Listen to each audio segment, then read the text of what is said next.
Friends, Prabhakaran வெஸ்டிஜில ground director அப்படின்ற லெவல்ல இருக்கேன். இன்னைக்கு பல ஈவினிங்கை கடந்து போயிருப்போம். பட் இந்த ஈவினிங் வித் கிரவுன் அப்படின்ற இந்த ஈவினிங்கை வந்து என்னால் மறக்கவே முடியாத ஒரு ஈவினிங்காக இருக்கும்.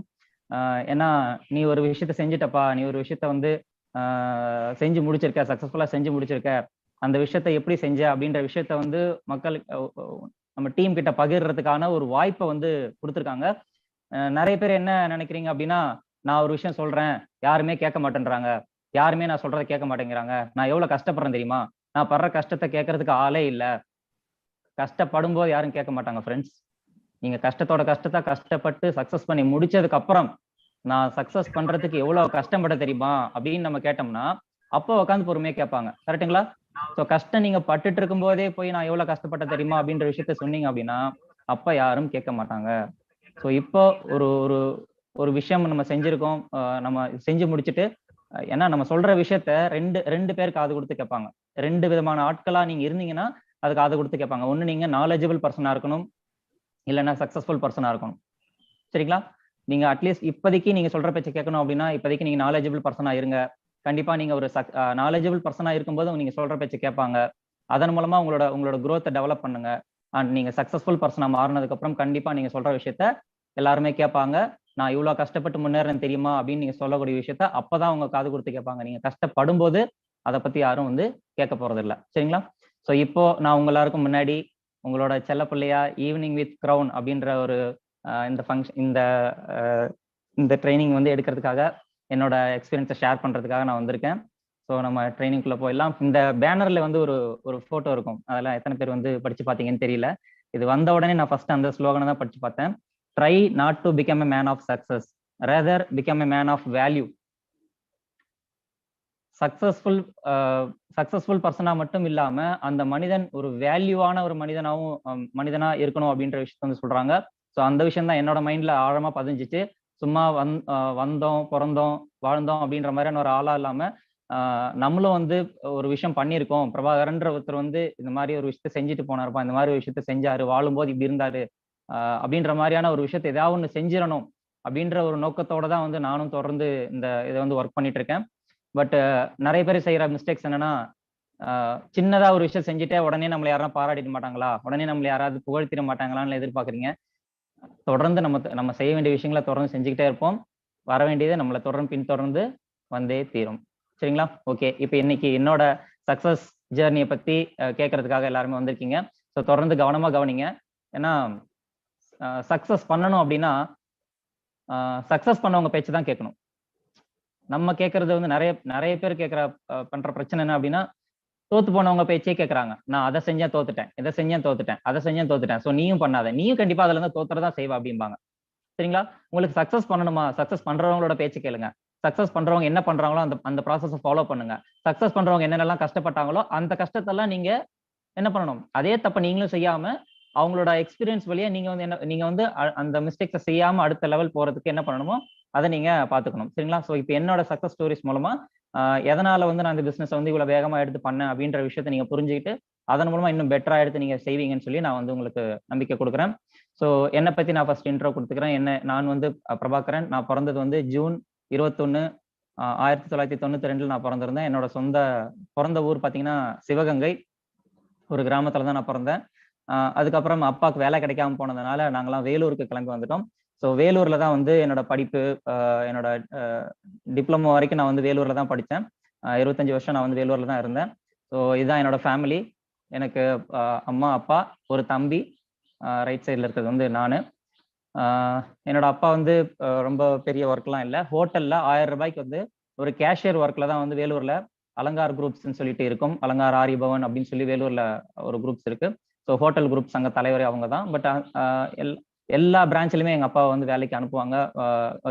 கேஷியர்ன்ற பொறுப்புல வந்து ரொம்ப கவனமா இருந்து 26 வருஷம் அந்த ஃபீல்டில் வந்து ஒர்க் பண்ணி தான் வந்து ஒரு ஹோட்டல் துறையில வேலை பார்த்துக்கிட்டு 1000 ரூபாய் சம்பளத்துல சேர்ந்து 26 வருஷம் வேலை பார்த்து வேலையை முடிச்சு வெளியே வரும்போது வெறும் 16,000 ரூபாய் சம்பளம். 26 வருஷம் வேலை பார்த்து வேலையை முடிச்சு வெளியே வரும்போது வெறும் 16,000 ரூபாய் சம்பளம். எந்த வித இதுவுமே கையில இல்லாம தான் வெளியே வந்தாங்க. அந்த அளவுக்கு வந்து ஜஸ்ட் எங்களோட மொத்த வர்ற வருமானத்தை மொத்தமே வந்து எங்களோட படிப்புக்காக மட்டுமே செலவு பண்ணாங்க என்னோட அப்பா. என்னோட அம்மா வந்து ஹோம் மேக்கரா இருக்காங்க. அண்ட் என்னோட ஸ்கூலிங் பார்த்தீங்க அப்படின்னா நான் வந்து தேசியா மெட்ரிகுலேஷன் ஹையர் செகண்டரி ஸ்கூல்ல தான் நான் படிச்சிருந்தேன். ரொம்ப ரொம்ப டிசிப்ளின்டான ஒரு ஸ்கூலு. நல்ல நிறைய டிசிப்ளினான விஷயங்களை வந்து நான் இங்கே கற்றுக்கிட்டேன். ரொம்ப ரொம்ப சூப்பரான ஒரு விஷயம். இந்த ஸ்கூலில் நான் ரொம்ப அமைதியான பையனாக தான் இருந்தேன். படிக்கவும் நல்லா படிச்சுட்டு தான் இருந்தேன். பட் இங்கே அடுத்து நான் வந்து என்னோட ஹையர் செகண்டரி வந்து கிருஷ்ணசாமி ஸ்கூலில் தான் நான் படித்தேன். என் Krishnaswamy Mudaliar higher secondary school இருக்கு. ஸோ இங்கே வந்து இங்கிலீஷ் மீடியத்தில் தான் படித்தேன். கவர்மெண்ட் ஸ்கூல் தான், பட் இங்கிலீஷ் மீடியத்தில் தான் படிச்சிருந்தேன். பட் இங்கே வந்து கொஞ்சம் நான் வந்து பசங்க கூட சேர்க்க அது இதுன்னு சொல்லி கொஞ்சம் வந்து அப்போதான் சேட்டை பண்ணுற பையனாக மாறினேன். நிறையா வந்து ஸ்கூல்ஸை பங்க் அடிச்சுட்டு வெளியே போகிறது அது இதுன்னு சொல்லி நிறைய விஷயங்கள் வந்து நான் செஞ்சுக்கிட்டேன். ஃப்ரெண்ட்ஸ் கூட சேர்ந்து அமக்கலம் பண்ணிக்கிட்டே அப்படியே இருந்ததுனால இங்கே கொஞ்சம் எஜுகேஷன் வந்து டல் ஆச்சு. ஸோ பட் ஸ்கூல் ரொம்ப சூப்பரான ஸ்கூலு. பட் என்னோட ஃப்ரெண்ட்ஷிப் அப்படி இருந்துச்சு. அதுக்கப்புறம் பார்த்தீங்கன்னா என்னோட +2ல ரொம்ப கம்மியான மார்க்ஸ் நான் எடுத்திருந்ததுனால எனக்கு வந்து காலேஜ் வந்து சரியா கிடைக்கல. ஸோ அதுக்கப்புறம் வந்து எனக்கு காட்பாடியில் வந்து நெட்டூர் டெக்னிக்கல் ட்ரைனிங் ஃபவுண்டேஷன் NTTFன்னு சொல்லுவாங்க. NTTFல வந்து எனக்கு வந்து அதில் மெரிட்ல சீட் கிடைச்சிச்சு. அதில் என்ட்ரன்ஸ் எக்ஸாமில் நான் நல்ல மார்க் எடுத்து பாஸ் பண்ணியிருந்தேன். எனக்கு அதில் சீட்டு கிடைச்சிருச்சு. ஸோ நான் வந்து டிப்ளமோ இன் மெக்கட்ரானிக்ஸ்ன்றது நியூ கோர்ஸ் அப்போ வந்துருந்துச்சு. மெக்கானிக்கல் ப்ளஸ் எலக்ட்ரானிக்ஸ் போத் கம்பைண்டாக இருக்கக்கூடிய ஒரு கோர்ஸ், அட்வான்ஸ்டு கோர்ஸ் தான். ஸோ அதை படிச்சா எல்லாருமே ஃபாரின் போயிடுவாங்கன்னு சொல்லுவாங்க, அந்த மெக்கட்ரானிக்ஸோட கோர்ஸ் படிச்சாலே. ஸோ படிக்கும் போதே வந்து எப்படி இருந்தாலும் நீ ஃபாரின் போயிடுவப்பா அப்படின்னு சொல்லியே தான் வந்து பண்ணாங்க. எங்க வீட்லயும் வந்து ஃபாரின் அனுப்புற மைண்ட் செட்ல இருந்தாங்க. ஸோ எப்பவுமே ஃபாரின் போயிடுவேன்னு சொல்லியே தான் அதை நான் படிச்சுக்கிட்டே இருந்தேன். ஸோ இதுல இப்போ ஒரு 3 வருஷம் நான் படிக்கும்போது பார்த்தீங்கன்னா காலேஜில் இந்த ரொபோட்டிக் கோர்சஸ் அது இதுன்னு சொல்லி ரொபோட்டிக் சிஸ்டமுக்கான படிப்புகள்லாம் இருந்துச்சு. அதை வந்து படிக்க வைக்க இங்கே வேலூர்ல சென்ட்ரல்ல வந்து இது இல்லை, அதுக்கான ஃபெசிலிட்டிஸ் இல்லை அப்படிங்கிறதுனால பெங்களூருக்கு அங்கேயும் அனுப்பிச்சு படிக்க வைக்க சொல்லும்போது அங்கே சில பிரச்சனைகள், அதனால அந்த காலேஜ் வந்து ஃபுல்லாக டிஸ்கண்டினியூ ஆயிடுச்சு. ஸோ படிப்பு வந்து டிப்ளமோ வந்து எனக்கு வந்து இந்த ரொபோட்டிக் கோர்ஸ்லாம் நான் எனக்கு ரொம்ப இன்ட்ரெஸ்ட், எலக்ட்ரானிக்ஸ்ல வந்து ரொம்ப இன்ட்ரெஸ்ட். ஸோ எல்லா ரொபோட்டிக்ஸ்லையுமே நான் வந்து பெஸ்ட்டாக வந்து பண்ணுவேன். ப்ரோக்ராமிங்லேருந்து அதோட ரிப்பேரிங் பண்ணி மோட்டார் கனெக்ஷன் கொடுக்கறதுலேருந்து கூட நான் எல்லாமே பெஸ்ட்டாக வந்து செய்வேன். ஸோ அதுக்கப்புறம் அதெல்லாம் செய்ய முடியாமல் வந்து காலேஜ் வந்து டிஸ்கண்டினியூ ஆயிடுச்சு. எங்க அப்பாவால் திரும்பவும் அது வந்து அதுக்கப்புறம் படிக்க வைக்க முடியல. ஆனா எங்க அம்மாவுக்கு வந்து ஒரு ஆசை, எப்படியாவது வந்து பிள்ளைய வந்து இந்த தலையில கேப் போட்டு பிளாக் கோட் போட்டுட்டு இந்த டிகிரி முடிச்சோன்னு வெளியே அப்படியே கேப்பை தூக்கி போட்டு போட்டோ எடுப்பாங்க தெரியுமா, அது மாதிரி வந்து பிளாக் கோட்டை போட்டு வந்து பசங்க வந்து போட்டோ எடுத்துடணும் அப்படின்னு சொல்லி அம்மாவுக்கு ஆசை இருந்துச்சு.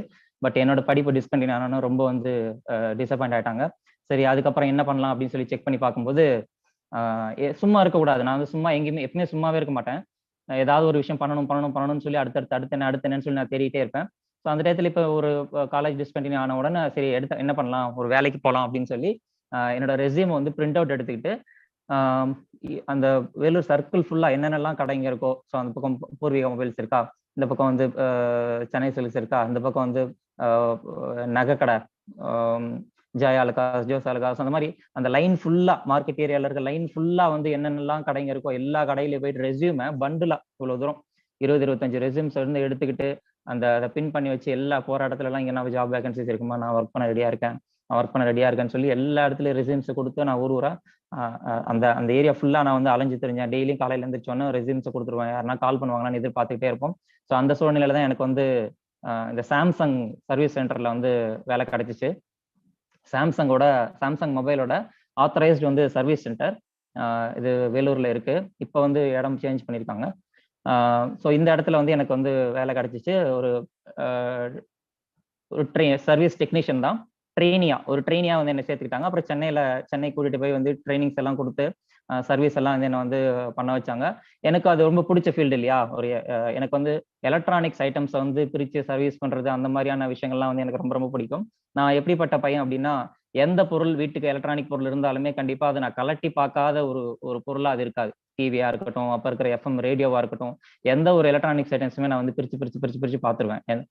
புதுசா ஒரு பொருளை வாங்கினாலுமே கூட சீலை பிரிச்சு அதுக்குள்ள என்ன இருக்குன்னு பார்த்து முதல்ல அது எப்படி ஒர்க் ஆகுதுன்னு தெரிஞ்சாதான் நான் அந்த பொருளை வந்து வீட்டுல யூஸ் பண்ணவே விடுவேன். அந்த அளவுக்கு ஏதாவது ஒரு விஷயத்த பேட்டரி அது எதுன்னு சொல்லி கலட்டி கனெக்ட் பண்ணிட்டு ஒர்க் பண்ணிட்டே இருக்கக்கூடிய ஒரு பர்சன் தான் நான். ஸோ எனக்கு வந்து மொபைல் சர்வீஸ் ரிலேட்டடா ஒரு வாய்ப்பு கிடைச்ச உடனே எனக்கு ரொம்ப ரொம்ப இன்ட்ரெஸ்டட். எனக்கு டைம் ஆயிடுச்சு கிளம்புப்பான்னு சொன்னா கூட இருங்க சார், இன்னும் 2-3 மொபைல் ரிப்பேர் பண்ணிட்டு போகலாம் அப்படின்னு சொல்லி எல்லா வேலையும் இழுத்துப்பட்டு நான் எடுத்துட்டு செய்ய ஆரம்பிச்சிருவேன்.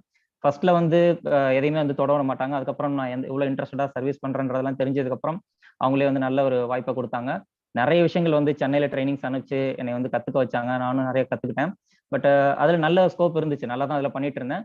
இருந்தாலும் வந்து நீ படிப்பை கண்டினியூ பண்ணுப்பான்னு சொல்லி எங்கள் அம்மா வந்து மறுபடியும் வந்து படிக்க சொன்னாங்க. இல்லைம்மா இப்போ நான் ஒரு 2 வருஷம் நான் வந்து 1.5 வருஷம் நான் இதில் வேலை பார்த்துட்டேன். இப்போ வந்து அடுத்த அடுத்த பேட்சில் நான் போய் சேர்ந்தேன் அப்படின்னா சின்ன பசங்க கூட சேர்ந்து படிக்கணும் அப்படின்னு சொல்லி சொன்னேன். இருந்தாலும் நீ படிச்சாகணும்னு சொல்லி எங்கள் அம்மா வந்து மறுபடியும் டிப்ளமோ காலேஜில் வந்து சேர்ந்து படிக்க வச்சாங்க. கொஞ்சம் என்னாலையும் கொஞ்சம் சப்போர்ட் பண்ண முடிஞ்சிச்சு ஃபினான்ஷியலா.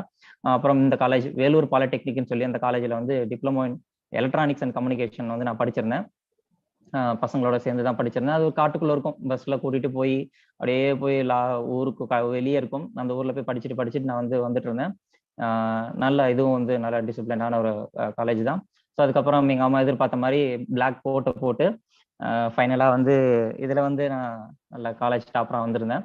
இவர் வந்து விஐடி வேலூர் இன்ஸ்டியூட் ஆஃப் டெக்னாலஜியோட ஃபவுண்டர் செல்வம் சார். அவர் கையால் தான் நான் வந்து சர்டிஃபிகேட்ஸ் வந்து வாங்கியிருந்தேன். ரொம்ப ரொம்ப ஹாப்பி மூமெண்ட்டு. எங்கள் அம்மாவோட ஆசையை வந்து நிறைவேற்றியாச்சு. எங்கள் அம்மா ரொம்ப ரொம்ப சந்தோஷமா இருந்தாங்க. ஸோ அதுக்கப்புறம் பார்த்தீங்கன்னா ஃபாரின் தான் எப்பவுமே போகிறோம்னு சொல்லி நான் நினச்சிட்டே இருந்தேன் இல்லையா. ஸோ ஃபாரின் கண்டிப்பாக போயிடலாம் அப்படின்னு சொல்லி எங்கள் ரிலேட்டிவ்ஸ் எல்லாம் வந்து சொல்லியிருந்தாங்க. கொஞ்சம் டைம் கொடுங்க, கண்டிப்பாக வந்து பையனை ஃபாரின் காமிச்சிருவோம் அப்படின்லாம் சொல்லிட்டு இருந்தாங்க. அதுவும் இல்லாமல் இந்த ஜாதகம் பார்க்குறேன்ற பேரில் அதையும் பார்த்துக்கிட்டு இப்போதைக்கு போகக்கூடாதுப்பா தம்பி, கொஞ்ச நாள் வெயிட் பண்ணுப்பா அது இதுன்னு சொல்லிட்டு இருந்தாங்க. ஸோ அதனால வந்து இப்போ வேலைக்கு போகலாம்னு சொல்லி நான் வந்து ஷூ கம்பெனியில் போய் வேலைக்கு போனேன். ஏன்னா டெக்னிக்கல் ஃபீல்டு தான் எனக்கு பிடிக்கும் அப்படின்றனால ஷூ கம்பெனிக்கு நான் வேலைக்கு போனேன். ஷூ கம்பெனினா அந்த லைன்ல கன்வேயர்ல வந்து அதை வந்து மாதிரி வேலை இல்லை. அங்கேயும் நான் வந்து ஷூ கம்பெனி மிஷின்ஸை வந்து சர்வீஸ் பண்ணக்கூடிய டெக்னீஷியன் ஹெல்பிங் ஒர்க்காக போயிருந்தேன். இந்த ஷூ கம்பெனியோட லென்த்தே பார்த்தீங்கன்னா 1 கிலோமீட்டர் இருக்கும். அந்த லாஸ்ட்லேருந்து இந்த லாஸ்ட் வரைக்கும் ஓட்டமா ஓடிட்டே இருப்பேன். இந்த டூல்ஸ் நிறைய தூக்கு போடுவாங்க. ஹெல்பிங் வேலை அப்படின்னு தான் சொல்லியிருந்தாங்க. பேருக்கு தான் வந்து helper, but majority of the service வந்து என்னையே வந்து பண்ண வச்சிருவாங்க. ஆனால் எனக்கு பேர் வந்து நான் ஹெல்பிங் பையன், சரிங்களா. அந்த மாதிரி டூல்ஸை தூக்க விட்டாங்க, நிறைய விஷயங்கள். ஆனால் இந்த ஷூ கம்பெனியில் வந்து எனக்கு நல்ல வந்து ஒரு ஸ்கோப் இருந்துச்சு. நிறைய விஷயங்கள் நான் கற்றுக்கிட்டேன். எனக்கு எலக்ட்ரானிக்ஸ் ரொம்ப பிடிக்கும் அப்படின்றதுனால நிறைய விஷயங்கள் கற்றுக்கிட்டேன். பட் ஒரு ஒரு 2-3 இடத்துல பார்த்தீங்கன்னா என்னோட சீனியர் அங்கே சர்வீஸ் பண்ணுற இடத்துல அவர் இல்லாத சூழ்நிலையில நான் வந்து ஒரு மிஷினை ஆப்ரேட் பண்ண உடனே அவருக்கு வந்து அது ஈகோ இஷ்யூ ஆயிடுச்சு. ஸோ அதுக்கப்புறம் என்னை வந்து அந்த மிஷின்ஸோட டோர் கழட்டுற வரைக்கும் என்ன அங்கே வச்சிருப்பாங்க. அதுக்கப்புறம் வந்து ஏதாவது டூல்ஸ் எடுத்துட்டு வா, ஸ்பேனர் எடுத்துட்டு வா அதுன்னு சொல்லி அனுப்பிச்சு விட்டுட்டு அந்த அந்த நேரத்தில் நான் போயிட்டு வரதுக்குள்ள சர்வீஸ் ரெடி பண்ணி விட்டுருவாங்க. அதாவது பொறாமை, உங்களுக்கு புரியும் இல்லையா. ஒரு விஷயம் நம்ம கத்துக்கிறோம் அப்படின்னா அடுத்தவங்க வந்து கத்துக்கிறதுக்குள்ள நமக்கு வந்து கத்துக் கொடுக்க மாட்டாங்க. பட் நம்ம வெஸ்டேஜ் பிசினஸ் யோசிப்பாருங்க. நம்ம வெஸ்டேஜ் பிசினஸ் நம்ம கத்துக் கொடுத்தாதான் நமக்கு அடுத்தவங்களுக்கு பிசினஸ் சொல்லி கொடுத்தாதான் நம்மளால இங்க வளர முடியும். பட் வெளியெல்லாம் அப்படி இல்லை ஃப்ரெண்ட்ஸ். நம்மள வந்து எதையும் கத்துக் கொடுக்க மாட்டாங்க. உண்மையாவே அவங்களுக்கு பெனிஃபிட் தான். அவங்க வேலையில நான் பாதி முடிச்சு கொடுக்குறேன், இருந்தாலுமே இவன் வேலையை கத்துக்கிட்டானா நம்மளை தாண்டி போயிடுவானோ அப்படின்னு சொல்லி எனக்கு வந்து அந்த வேலையை வந்து கத்துக் கொடுக்கவே இல்லை. பட் எனக்கு பிகினிங்ல ரொம்ப ஆர்வமா பண்ணிட்டு இருந்தவன் எனக்கு நாலேஜ் அங்க வளரல, என்னை இங்க கத்துக்கவே விடல அப்படின்ற விஷயம் புரிஞ்சதுக்கு அப்புறம் எனக்கு அதுல சரியா வந்து ஒர்க் பண்றதுக்கே தோணல. ஏன்னா எனக்கு லேர்னிங்ஸே இல்லை, நான் டெவலப்பே ஆகலன்றதுனால நாங்க வந்து கத்துக்கல. ஸோ சைட் பை சைடா அப்புறம் வேற ஏதாவது ஒர்க் கிடைக்குமான்னு சொல்லி நான் சர்ச் பண்ணிட்டு இருந்தேன். அப்போ எனக்கு வந்து ரிலையன்ஸ் ஜியோல வந்து வேலை கிடைச்சிச்சு. ஜியோ வந்து அப்பதான் லான்ச் பண்ணியிருந்தாங்க. அதுல வேலை கிடைச்ச உடனே ஃப்ரெண்ட்ஸ் எல்லாம் வந்து கிண்டல் தான் பண்ணாங்க. ஏன்டா ரிலையன்ஸே ஒரு சரியில்லாத அப்படி அதுல அவங்க ஒரு புது கம்பெனி ஆரம்பிக்கிறாங்க, அதுல வந்து நீ வந்து சேர்றியா, இதுலலாம் வந்து நல்லா இருக்குமா அப்படின்னு சொல்லி மாதிரி நெகட்டிவான ஃபீட்பேக் கொடுத்துட்டு இருந்தாங்க. பட் அவங்களோட மீட்டிங் நான் அட்டன் பண்ணியிருந்தேன். அவங்களோட விஷன் எந்த அளவுக்கு இருந்துச்சு, அவங்க எந்த அளவுக்கு பெரிய லெவலில் வளர போறாங்க அப்படின்ற விஷயங்கள் எல்லாமே என்னால வந்து புரிஞ்சுக்க முடிஞ்சிச்சு. ஸோ இது நல்ல கம்பெனியா தான் இருக்கும், இதுல நம்மளோட growth இருக்கும்னு சொல்லி நாங்க வந்து ஜாயின் பண்ணி ஒர்க் பண்ணிட்டு இருந்தேன். அங்கேயும் வந்து ஜியோவோட மோடம், ஜியோ அப்போ வந்து 4G டிவைசஸ் நிறைய இருக்காது, எல்லாம் 3G தான் வச்சிருப்பாங்க. அப்போ 3G 4G மாற்றக்கூடிய டிவைசஸ் அண்ட் 4G டிவைசஸ் வந்து LYFன்ற பிராண்ட்ல லான்ச் பண்ணியிருந்தாங்க. அதோட சர்வீஸ் எல்லாமே அதெல்லாம் பார்த்துட்டு இருந்தோம். ஸோ செட்டப் பாக்ஸ் அந்த மாதிரி சர்வீஸ்லாம் நான் பண்ணிட்டு இருந்தேன். அதுவும் நல்ல ஒரு சூப்பரான ஒரு ஜாப் தான். ஏன்னா ஷூ கம்பெனில அழுக்கு பேண்ட்டோட நான் வந்து நிறைய ட்ரெஸ் எல்லாம் அழுக்காய் வருவேன். அது வந்து எங்க அம்மாவுக்கு வந்து பிடிக்காது. ஸோ நீ வந்து அழுக்கு இல்லாமல் நல்லா இன் பண்ணி ஷர்ட் போட்டு ஆஃபீஸ் போற மாதிரி வேலைக்கு போகணும்டா கண்ணான்னு சொல்லுவாங்க எங்க அம்மா. ஸோ அந்த மாதிரி ஒரு வேலையில இருந்து இது மாதிரி நான் ஒரு வேலைக்கு போறேன், நல்ல ஒரு ஏசி ரூம் போட்டு உட்கார வச்சு பண்ண வைக்கிறாங்கன்னவே எங்க அம்மாவுக்கு வந்து இது பிடிச்சிருந்துச்சு. ஸோ இது இங்கேயும் நான் வந்து நல்லா என்ன சொல்றது, ஐடி கம்பெனியோட இது மோகம் நான் இங்க பார்த்தேன். ஏன்னா எல்லாமே இங்க கொடுப்பாங்க, பட் இங்கேயும் வந்து அடுத்த லெவலுக்கு ஏதாவது கத்துக்கிற மாதிரி எதுவுமே இருக்காது. அவங்க சொல்ற ப்ராசஸ் அப்படியே நம்ம செய்யணும், அப்படியே வந்து சொல்றதை செய்யணும். நமக்கு தேவையான அளவுக்கு ஓரளவுக்கு நம்ம ஹாப்பின்ற மாதிரி நம்மளை வந்து இது பண்ணிக்குவாங்க, டூர்லாம் கூப்பிட்டு போவாங்க, சின்ன லோக்கல் டூர் அது இதுன்னு சொல்லி நல்லா ஏசி ரூம் போட்டு நம்ம உட்கார்ந்த இடத்துல இருந்தே காஃபி டீ எல்லாம் வரும், நல்லா இருக்கும். நல்ல ஒரு ஆஃபீஸ் செட்டப் தான். அப்பதான் வந்து ஜியோ நல்ல பெரிய லெவல்ல டெவலப் ஆச்சு. பட் அந்த சுச்சுவேஷன்ல பாத்தீங்கன்னா இந்த இதுலயும் வந்து சர்வீஸ் நான் நல்லா பண்ணிட்டு இருக்கும்போது இதுல ஒரு சீனியர் பர்சன், எனக்கு மேல இருக்கக்கூடிய சீனியர் பர்சன் வந்து ஒரு ஆப்பர்ச்சுனிட்டி வந்து கொடுத்தாரு. ஏன்னா நான் இங்க ஃபீல்டு ஒர்க்ல நான் நல்லா பண்ணுவேன். ஏன்னா ஜியோல சிம் கார்டு செக்ஷன்லயும் ஒர்க் பண்ணுவேன், டவர் செக்ஷன்லயும் ஒர்க் பண்ணுவேன். எல்லா செக்ஷன்லயும் நான் ஒர்க் பண்ணிட்டு இருக்கிறதுனால நல்லா ஆக்டிவா இருக்கிறத பார்த்துட்டு எனக்கு என்னோட சீனியர் வந்து வேற ஒரு வாய்ப்பு கொடுத்தாரு. நீ ஓனா சொந்தமா வந்து மொபைல் ஆத்தரைஸ்டு டீலர்ஷிப் எடுத்து நீ வந்து பண்ணலாம்ல அப்படின்னு சொல்லி எனக்கு ஒரு வாய்ப்பு கொடுத்தாங்க. அப்போ லாவா கேர், லாவா மொபைல்ஸ் உங்களுக்குலாம் தெரியும் இல்லையா? லாவா, ஹானர், ஜோலோ, அப்புறம் நோக்கியா, இந்த மாதிரியான நிறைய ஆத்தரைஸ்டு சர்வீஸ் சென்டர்லாம் வந்து நான் ஃபர்ஸ்ட் லாவா தான் எடுத்திருந்தேன். அடுத்து என்னோட சர்வீஸ் நல்லா இருக்குன்றத பார்த்துட்டு அடுத்தடுத்து அதர் பிராண்ட்ஸ் வந்து என் கூட டீலர்ஷிப் வந்திருந்தாங்க. வேலூர்லயே நான் வந்து ஆத்தரைஸ்டு டீலரா வந்து லாவா பிராண்ட் எடுத்து நான் பண்ணிட்டு இருந்தேன். ரொம்ப ரொம்ப கஷ்டப்பட்டேன். சும்மா வந்து ஒரு சிம்பிளான ஒரு என்னோட ஃபேமிலி பேக்ரவுண்ட் ஆல்ரெடி சொல்லியிருந்தேன். ஸோ இப்போ இதை எடுத்து பண்ணணும் அப்படின்னா இதுக்கான லட்சங்கள் ஒரு 7 லட்சத்துல இருந்து 10 லட்சத்து வரைக்கும் இதுல ஸ்பெண்ட் பண்ணணும் அப்படின்றப்போ கண்டிப்பா என்னால ஸ்பெண்ட் பண்ண முடியாது. ஃபர்ஸ்ட் பிகினிங்ல வந்து ஷேரிங்ல ஒரு 3 பேர் நம்ம ஷேரிங்கா பண்ணலாம்னு சொல்லியிருந்தோம். அதுக்கப்புறம் பாத்தீங்கன்னா ஜிஎஸ்டி அப்படின்ற ஒரு புது விஷயம் வந்ததுனால அந்த இடத்துல தான் ஜிஎஸ்டி எடுக்கணும்னு சொல்லியிருந்தாங்க. அப்போ எல்லாமே என் பேர்ல தான் வரணும் அப்படின்ற சூழ்நிலைக்கு வந்து மாறி போச்சு. இந்த இந்த பில்டிங் வந்து இந்த டெம்பரரி செட்டப்பை நான் வந்து கட்டுறதுக்கே வந்து எனக்கு வந்து ஒரு 4 மாசம் ஆச்சு. இந்த கண்ணாடி போடுறதுக்கு ஒரு வாரம் ஆக்குவேன். பின்னாடி வந்து சீட்டு போடுறதுக்கு, அப்புறம் வந்து டெம்பரரி ஃபால் சீலிங் போடுறதுக்கு ஒரு வாரம் ஆக்குவேன். டிவி வாங்கணும்னு சொன்னாங்க. ஒரு சர்வீஸ் சென்டர்னா அதுக்கான ஒரு செட்டப் ரெடி பண்ணணும்னு சொன்னாங்க. ரொம்ப வந்து கஷ்டப்பட்டோம். நான் இந்த செட்டப்பை செஞ்சு முடிச்சு இந்த சர்வீஸ் சென்டர் லான்ச் பண்றதுக்கு பாத்தீங்கன்னா 4 மாசம் ஆச்சு. கடன் வாங்கி தெரிஞ்சவங்கள்ட்ட கேட்டு பண்ணிட்டு இருந்தேன். அப்போ எனக்கு ஒரு விஷயம் வந்து யோசிச்சேன். என்னடா அது இவ்ளோ கஷ்டமா இருக்கு நம்ம ஒரு இதை எடுத்து செய்யறதுக்கே. நமக்கு வந்து ஆனா இதே மாதிரியான ஒரு ஆத்தரைஸ் டீலர்ஷிப் கண்ணாடி போட்டு ஒரு ஷோரூம் எதிரில ஒருத்தன், இந்த காம்ப்ளெக்ஸ் எதிரிலேயே ஒருத்தன் வந்து ஓபன் பண்ணான். அவனுக்கு எவ்வளவு நாள் தெரியுமா ஆச்சு? வெறும் 20 நாள் தான் ஆச்சு. வந்தான், இந்த கடையை வாடகைக்கு எடுத்தேன்னு சொன்னாங்க.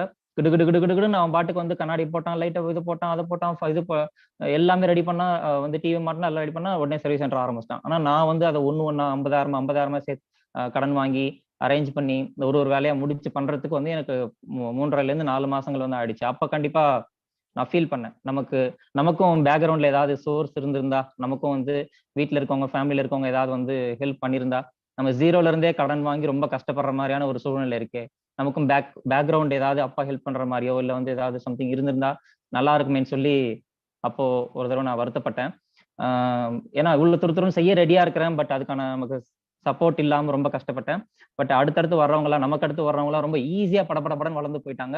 நம்ம ரொம்ப தூரம் கஷ்டப்படுறோமேன்னு சொல்லி எனக்கு ஃபீல் இருந்துச்சு. அப்போ எல்லாரும் சொன்னாங்க, நீ முதலாளி ஆயிட்டப்பா, உனக்கு என்ன கடை வச்சிட்ட, பெரிய லெவல்ல பண்ற, சர்வீஸ் நல்லா பண்ற. இந்த சர்வீஸ்லாம் பாத்தீங்கன்னா நம்ம இந்த சர்வீஸ் சென்டர் வச்சிருக்கிறவங்க நல்லா இருந்தாதான் மொபைல் பிராண்டே சேல்ஸ் ஆகும். சரிங்களா? அந்த மாதிரி சர்வீஸ் நல்லா இருக்கு அப்படின்றதுனால அந்த ஊர்ல வந்து சர்வீஸே வந்து நிறைய பெரிய லெவல்ல வந்து க்ரோ ஆச்சு. ரொம்ப கஷ்டப்பட்டு சர்வீஸ் சென்டர் பண்ணியிருந்தேன். அண்ட் அதுவும் பாத்தீங்கன்னா ஒரு உள்ள உள்ள சில விஷயங்கள்னால அந்த கார்ப்பரேட் முதலைகள்னு சொல்லுவாங்க இல்லையா? அந்த மாதிரி வெளியே எதிர்த்தாப்புல இருக்கவங்க, அதர் பிராண்ட் சர்வீஸ் சென்டர்ல இருக்கவங்க எல்லாம் வந்து சில போட்டிகள், பொறாமைகள் மூலமா அந்த சர்வீஸ் சென்டரும் சரியா எடுத்து ரன் பண்ண முடியல. அதுவும் நமக்கு பெரிய லெவல்ல ஃபெயிலியரா முடிஞ்சு போச்சு. அப்புறம் சின்ன ஒரு ஆத்தரைஸ்டு இல்ல, எந்த ஆத்தரைசேஷனுமே இல்லாம நார்மலான ஒரு மொபைல் சர்வீஸ் சென்டர் வச்சு பண்ணியிருந்தேன். அதுவும் வந்து பெரிய லெவல்ல சக்சஸ் பண்ண முடியல. எந்நேரமும் வந்து துரு ஏதாவது ஒன்று பண்ணிக்கிட்டே இருக்கணும்னு நினைச்சிட்டு இருந்தேன். ரொம்ப ப்ரெஷர் ஆயிடுச்சு. சரிங்களா? அதுக்கப்புறம் சரியா ஒரு ஒரு பிசினஸ் பண்ணணுன்றதே இல்லாம சரி கொஞ்சம் ரிலாக்ஸ்டா இருக்கலாம் அப்படின்ற மாதிரி நினைச்சுதான் வந்து அடுத்த ஒரு வாய்ப்பை தேடினேன். அப்பதான் வந்து எனக்கு என்ஐஐடி ஃபவுண்டேஷன்ல ஒரு வேலை கிடைச்சிச்சு. என்ஐஐடி ஃபவுண்டேஷன் அப்படின்றது national institute of information technology. So வந்து இவங்க வந்து கவர்மெண்டோட வரி பணத்துல சிஎஸ்ஆர் ஃபண்டுன்னு சொல்லுவாங்க, கார்பரேட் சோஷியல் ரெஸ்பான்சிபிலிட்டி வழியா கிராமத்து பசங்களுக்கு வந்து இலவச கம்ப்யூட்டர் பயிற்சி கொடுக்கும் திட்டம் வந்து பண்ணிட்டு இருந்தாங்க. அதுல நான் வந்து கம்ப்யூட்டர் டீச்சரா வந்து ஜாயின் பண்ணி ஒர்க் பண்ணிட்டு இருக்கேன். இந்த என்ஐடி ஃபவுண்டேஷன்லயும் நல்ல ஒரு எனக்கு ரெகக்னேஷன் கிடைச்சிச்சு. சரிங்களா? மற்ற எந்த இடத்துலையுமே வந்து நான் ஒன்று செய்யறேன் பண்றேன் அப்படின்னா சரியான ரெகக்னேஷன் எதுவுமே கிடைக்காது.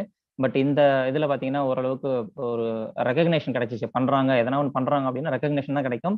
பட் ரெகக்னேஷன் நல்லா கிடைச்சிச்சு, வளர்ச்சி பெரிய லெவல்ல இருந்துச்சு. அப்ப அந்த டயத்துல பாத்தீங்கன்னா அந்த தகர ரூம்ல தான் தங்கியிருந்தேன். இந்த மேல தகர ஷீட் தான் இருக்கும். ஒரு ரூம் தான், அது வீடு மாதிரி கூட இருக்காது, ஃபுல்லாவே வந்து ஓப்பன் ரூமா தான் இருக்கும். அந்த ரூம்ல தங்கி தான் வந்து நான் வந்து என்னோட இந்த டீச்சிங் இந்த இந்த வேலை வந்து தேனியில எனக்கு கிடைச்சது. தேனி சைட்ல தாண்டி ஒரு வில்லேஜ், குச்சனூர்னு சொல்லி ஒரு வில்லேஜ் இருக்கு. அந்த வில்லேஜ்ல தான் வந்து நான் அந்த ஒர்க்குக்காக இருந்தேன். ஒரு தகர ஷீட்ல தான் வந்து தங்கி நான் வந்து இந்த வேலைகளை வந்து பார்த்துட்டு இருந்தேன். நிறைய ஸ்டூடெண்ட்ஸ்க்கு வந்து டிஜிட்டலி நல்ல ஒரு எஜுகேஷன் வந்து கொடுத்தேன். கூகுள் பேமெண்ட்ஸ்ல இருந்து எல்லாமே. ஒரு கிராமமா இருக்கு, அந்த இடத்துல வந்து பெரிய லெவல்ல டெக்னிக்கலா டெவலப்மெண்ட் இருக்காது. நான் அந்த அளவுக்கு பெரிய லெவல்ல டெக்னிக்கலா வந்து டெவலப்மெண்ட் வந்து கொடுத்தேன். நல்லா சக்சஸ்ஃபுல்லா பண்ணேன். பட் ஆனா அங்க என்னோட இன்கம் பாத்தீங்கன்னா 14,000 தான். எனக்கான ரெகக்னேஷன் இருந்துச்சு. பண்றான்னு சொல்லுவாங்களே தவிர்த்து, அதுக்கான ஒரு இன்கம் அப்படின்றது இல்ல. சரிங்களா? உங்களுக்கே தெரியும். ஒரு டீச்சரா இருக்கிறவங்களுக்கு என்ன இன்கம் இப்ப கிடைச்சிட்டு இருக்கு. எவ்வளவு படிச்சிருந்தாலுமே அதுக்கான ரெகக்னேஷன்றது இல்ல.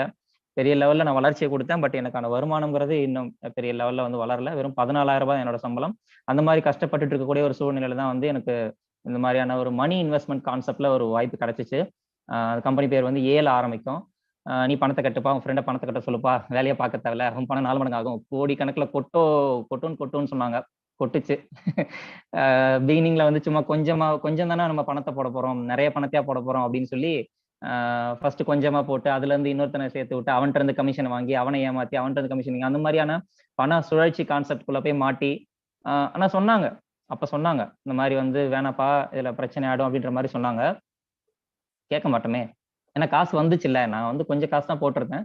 ஆனா திரும்ப திரும்ப அது எனக்கு அந்த அதுலருந்து ரிட்டர்ன்ஸ் வந்துகிட்டே இருக்கவே, ஓகே இல்லப்பா நீ என்னப்பா பேசிட்டு இருக்க? எனக்கு ரிட்டர்ன்ஸ் வந்துட்டு இருக்கு. எனக்கு கேஷ் வந்துட்டு இருக்குன்னு சொல்லி, அந்த பண சுழற்சியை பண்ணக்கூடிய கான்செப்ட்ல போய் வந்து மாட்டிக்கிட்டு, கடைசியில அந்த கம்பெனி வந்து குளோஸ் ஆன உடனே தான் அப்புறம் எல்லாரும் நம்ம காலர வந்து பிடிக்க ஆரம்பிச்சாங்க. ஸோ அ உன்னால தான் வந்து காசு போட்டேன். நீ சொல்லி தானே காசு போட்டேன். என்னால பணம் இழந்துட்டேன் அப்படின்னு சொல்லி என்னைய வந்து கார்னர் பண்ண ஆரம்பிச்சாங்க. ரொம்ப ரொம்ப ஃபீல் ஆயிடுச்சு. அதுக்கப்புறம் இந்த மாரி நெட்வொர்க்கே நம்ம பண்ணக்கூடாதுடா அப்படின்ற மாரி ஒரு வெக்ஸா இருந்து இருக்கக்கூடிய ஒரு சூழ்நிலையில தான் வந்து அ எனக்கு அ மேரேஜ் வந்து வேற தேடிட்டு இருந்தாங்க. மேரேஜ் தேடுறோம், பொண்ணு பார்க்குறோம் அப்படின்னு சொன்ன உடனே வந்து பொண்ணு பார்க்குற இடத்துல என்ன கேட்கறாங்க? பார்த்தவங்க எல்லாருக்குமே தெரியும். வீடு இல்ல, சேலரி கம்மியா இருக்கு. இதே விஷயத்தையே திரும்ப திரும்ப சொல்லிட்டு இருந்தாங்க. என்ன சொல்றது? நான் நான் பொதுவா காமனான ஒரு விஷயம் சொல்றேன். ஆ ஒரு ஒரு பையன் படிச்சுட்டு வேலைக்கு போறான் அப்படின்ற பட்சத்துல, அவன் ஒரு நல்ல வேலைக்குள்ள போறதுக்குள்ளயே 2 வருஷம், 3 வருஷம் ஆயிடுது. தடுமாறி கஷ்டப்பட்டு தான் வந்துட்டு இருக்கோம். கரெக்ட்டுங்களா?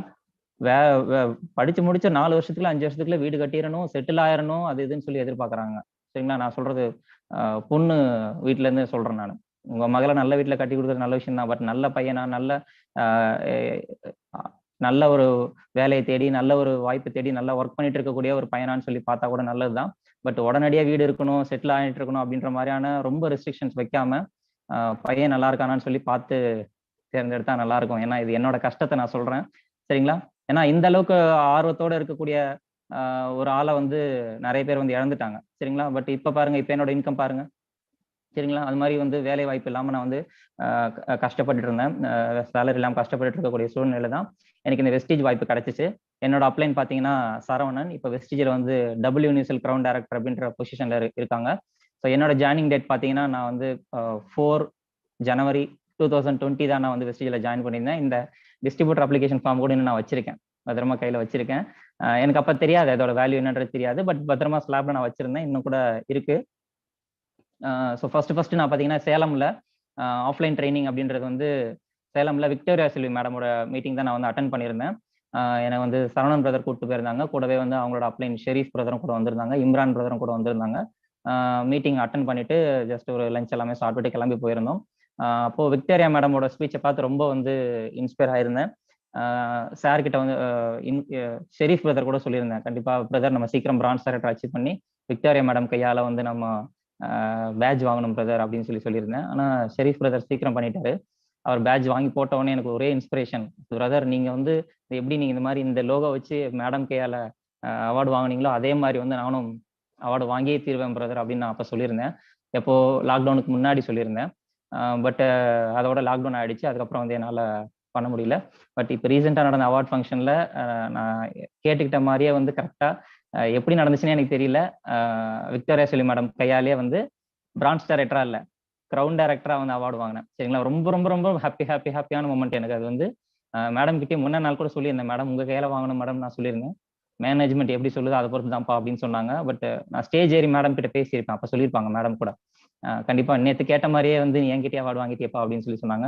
அதெல்லாம் வந்து மறக்க முடியாத ஒரு மொமெண்ட். நான் வந்து அந்த அவார்ட் ஃபங்ஷன்ல எங்க அம்மாவையும் கூட்டிட்டு வந்திருந்தேன். எங்க அம்மாவும் அத பார்த்தாங்க. ரொம்ப ரொம்ப சந்தோஷமா இருந்தாங்க. ஸோ இந்த வாய்ப்பு வந்து இப்படி கிடைச்சுச்சு. அப்புறம் நான் வந்து விஐபி ட்ரெய்னிங் வந்து சென்னையில நாங்க அட்டெண்ட் பண்ணியிருந்தோம். இந்த கார்னர்ல இருக்கேன் பாருங்க. அந்த கார்னர்ல கூட்டத்துல இதே போல ஒரு ஆளா தான் வந்து நானும் விஐபி ட்ரெய்னிங் சென்னையில வந்து அட்டெண்ட் பண்ணியிருந்தேன். அதுக்கப்புறம் வந்து எல்லா சிஎன்டி எந்தெந்த ஊரா நடக்குதோ, சரவணன் பிரதர் வந்து ஃபர்ஸ்ட்டே சொல்லியிருந்தாரு. ப்ரோ இந்த மாரி வந்து ஊருக்குள்ள பண்ணக்கூடாது. நம்ம வந்து பல ஊர்களுக்கு எல்லா ஊர்களுக்கும் வந்து போய் பண்ணாதான் வந்து நம்மளால பெரிய லெவலில் க்ரோ ஆக முடியும்னு சொன்னாங்க. ஸோ அவர் எந்த ஊருக்கு போகணும்னு சொன்னாலும் சரி, தேனி, மதுரை, திண்டுக்கல் எந்த ஊர்ல வந்து சிஎன்டி நடக்குதுன்னு அப்படி சொன்னாலுமே சரி, எல்லா ஊருக்குமே வந்து கிளம்பி போறதுக்கு வந்து ரெடியா இருந்தேன். போயிட்டு இந்த மாதிரி எங்க டீம்ல இந்த மாதிரி நாங்க கூட்டு போன ஆட்கள்லாம் வந்திருக்காங்க, உட்காந்துருக்காங்கன்னு சொல்லி போயிட்டு நேர்ல செல்ஃபி எடுத்து போடணும். சரிங்களா, அதான் எங்களோட அட்டனன்ஸ். சரிங்களா, அப்படிதான் வந்து எல்லா ஊருங்களுக்கும் வந்து போக ஆரம்பிச்சோம். அப்படி எடுத்து ஒர்க் பண்ணிட்டு இருக்கக்கூடிய சூழ்நிலை தான் வந்து என்கேஜ்மெண்ட் வந்து ஃபிக்ஸ் ஆச்சு. என்கேஜ்மெண்ட் ஃபிக்ஸ் ஆன உடனே மற்றவங்க எல்லாம் என்ன பண்ணிருப்பீங்க? ஓகே, கல்யாண பொண்ணு வந்துருச்சு. அந்த என்கேஜ்மெண்ட் ஆன பொண்ணுகிட்டயே வந்து ஃபோன் பேசிட்டு இருந்திருப்பீங்க. நான் செய்யல.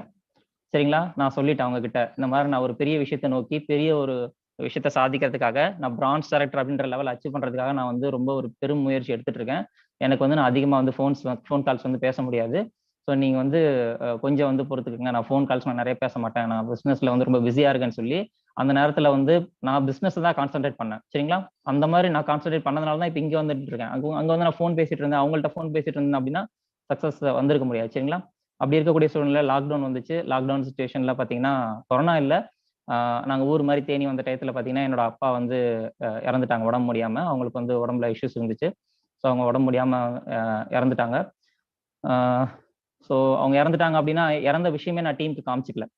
அவங்க இல்ல, அவங்க இல்லாதனால நான் வந்து இன்ஆக்டிவா இருக்கிறேன் அப்படின்ற விஷயத்த கூட நான் டீம்ல காமிக்காம, உங்க வீட்டுல வந்து பிரச்சனை இது டெத்துக்கான விஷயங்கள்லாம் நடந்துட்டு இருக்கும்போது கூட நான் பின்னாடி கிணத்தடியில போய் கூட வந்து ஃபோன் கால்ஸ் எல்லாம் அட்டன் பண்ணி டவுன்லைன்ஸ்க்கான சப்போர்ட் எல்லாமே நான் வந்து கொடுத்துட்டு தான் இருந்தேன். என்னோட லீடர்ஸ்க்கு கரெக்டா, எல்லாருக்குமே இல்லைனாலும் அட்லீஸ்ட் என்னோட லீடர்ஸ்க்காவது வந்து கால் அட்டன் பண்ணி இந்த மாதிரி இருக்கிற அந்த மாதிரி இருக்கிற பின்னாடி வந்து, ஏன்னா உங்களுக்கே தெரியும் கிராமத்துல ஒருத்தர் இறந்துட்டாங்க அப்படின்னா ஒருத்தர் ஆளா வந்துகிட்டே இருப்பாங்க.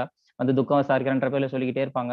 அந்த சூழ்நிலை என்னையும் கேட்பாங்க. ஸோ அப்படி இருக்கக்கூடிய சூழ்நிலையுமே நான் டீம் வந்து அப்பப்போ வந்து ஃபோன் கால்ஸ் அட்டன் பண்ணி மேனேஜ் பண்ணிக்கிட்டே இருந்தேன். அது மாதிரி ஆள் இல்ல, எங்க வீட்ல அந்த மாதிரி ஒரு விஷயம் நடந்து போச்சுன்ற விஷயத்த நான் டீமுக்கே காமிச்சிக்கல. ஒரு 4 லீடருக்கு மட்டும் தான் சொல்லியிருந்தேன். தொடர்ந்து அப்பயும் வந்து நான் வந்து பிசினஸை தொடர்ச்சியா செஞ்சுக்கிட்டு இருந்தேன்.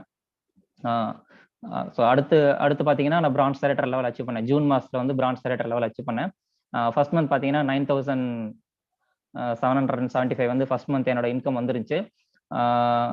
ஸோ அதுக்கப்புறம் அந்த அப்பா இறந்தது டயத்துல தான் பார்த்தீங்கன்னா இந்த இன்கம் கோல்டு டைரக்டர். அடுத்த மாதம் பார்த்தீங்கன்னா கோல்டு டைரக்டரோட இன்கம் 35,000 ரூபாய், அரௌண்ட் 35,000 ரூபாய் இன்கம் வந்துருச்சு. ஸோ அதை பார்த்த உடனே யாராவது இன்கம், எனக்கு வந்து காலேஜ் படிக்கும் போதே ஃபர்ஸ்ட் என்ன ஒரு எண்ணம் இருந்துச்சுன்னா, நான்லாம் காலேஜ் முடிச்சுட்டு வெளியே வந்த உடனே எங்க அப்பாவோட நான் அதிக சம்பளம் வாங்கிடுவேன். ஒரு 13,000 14,000 13,000 அப்பா வாங்கிட்டு இருந்தாங்க. நான்லாம் படிச்சுட்டு வெளியே வரும்போதே 15,000 20,000 நான் சம்பளம் வாங்கிடுவேன். எங்க அப்பாவோட அதிகமா நான் சம்பாரிச்சிருவேன் அப்படி சொல்லி நான் நினைச்சிட்டு இருந்தேன். பட் அது வரைக்கும் எங்க அப்பா உயிரோடு இருக்கிற வரைக்குமே எங்க அப்பா சம்பளத்தை நான் கிராஸ் பண்ணவே இல்லை. கடைசி வரைக்கும் கிராஸ் பண்ணவே இல்லை. ஆனா எங்க அப்பா இல்ல. அந்த மாசம் 35,000 நான் சம்பளம் இன்கம் வந்துருந்துச்சு.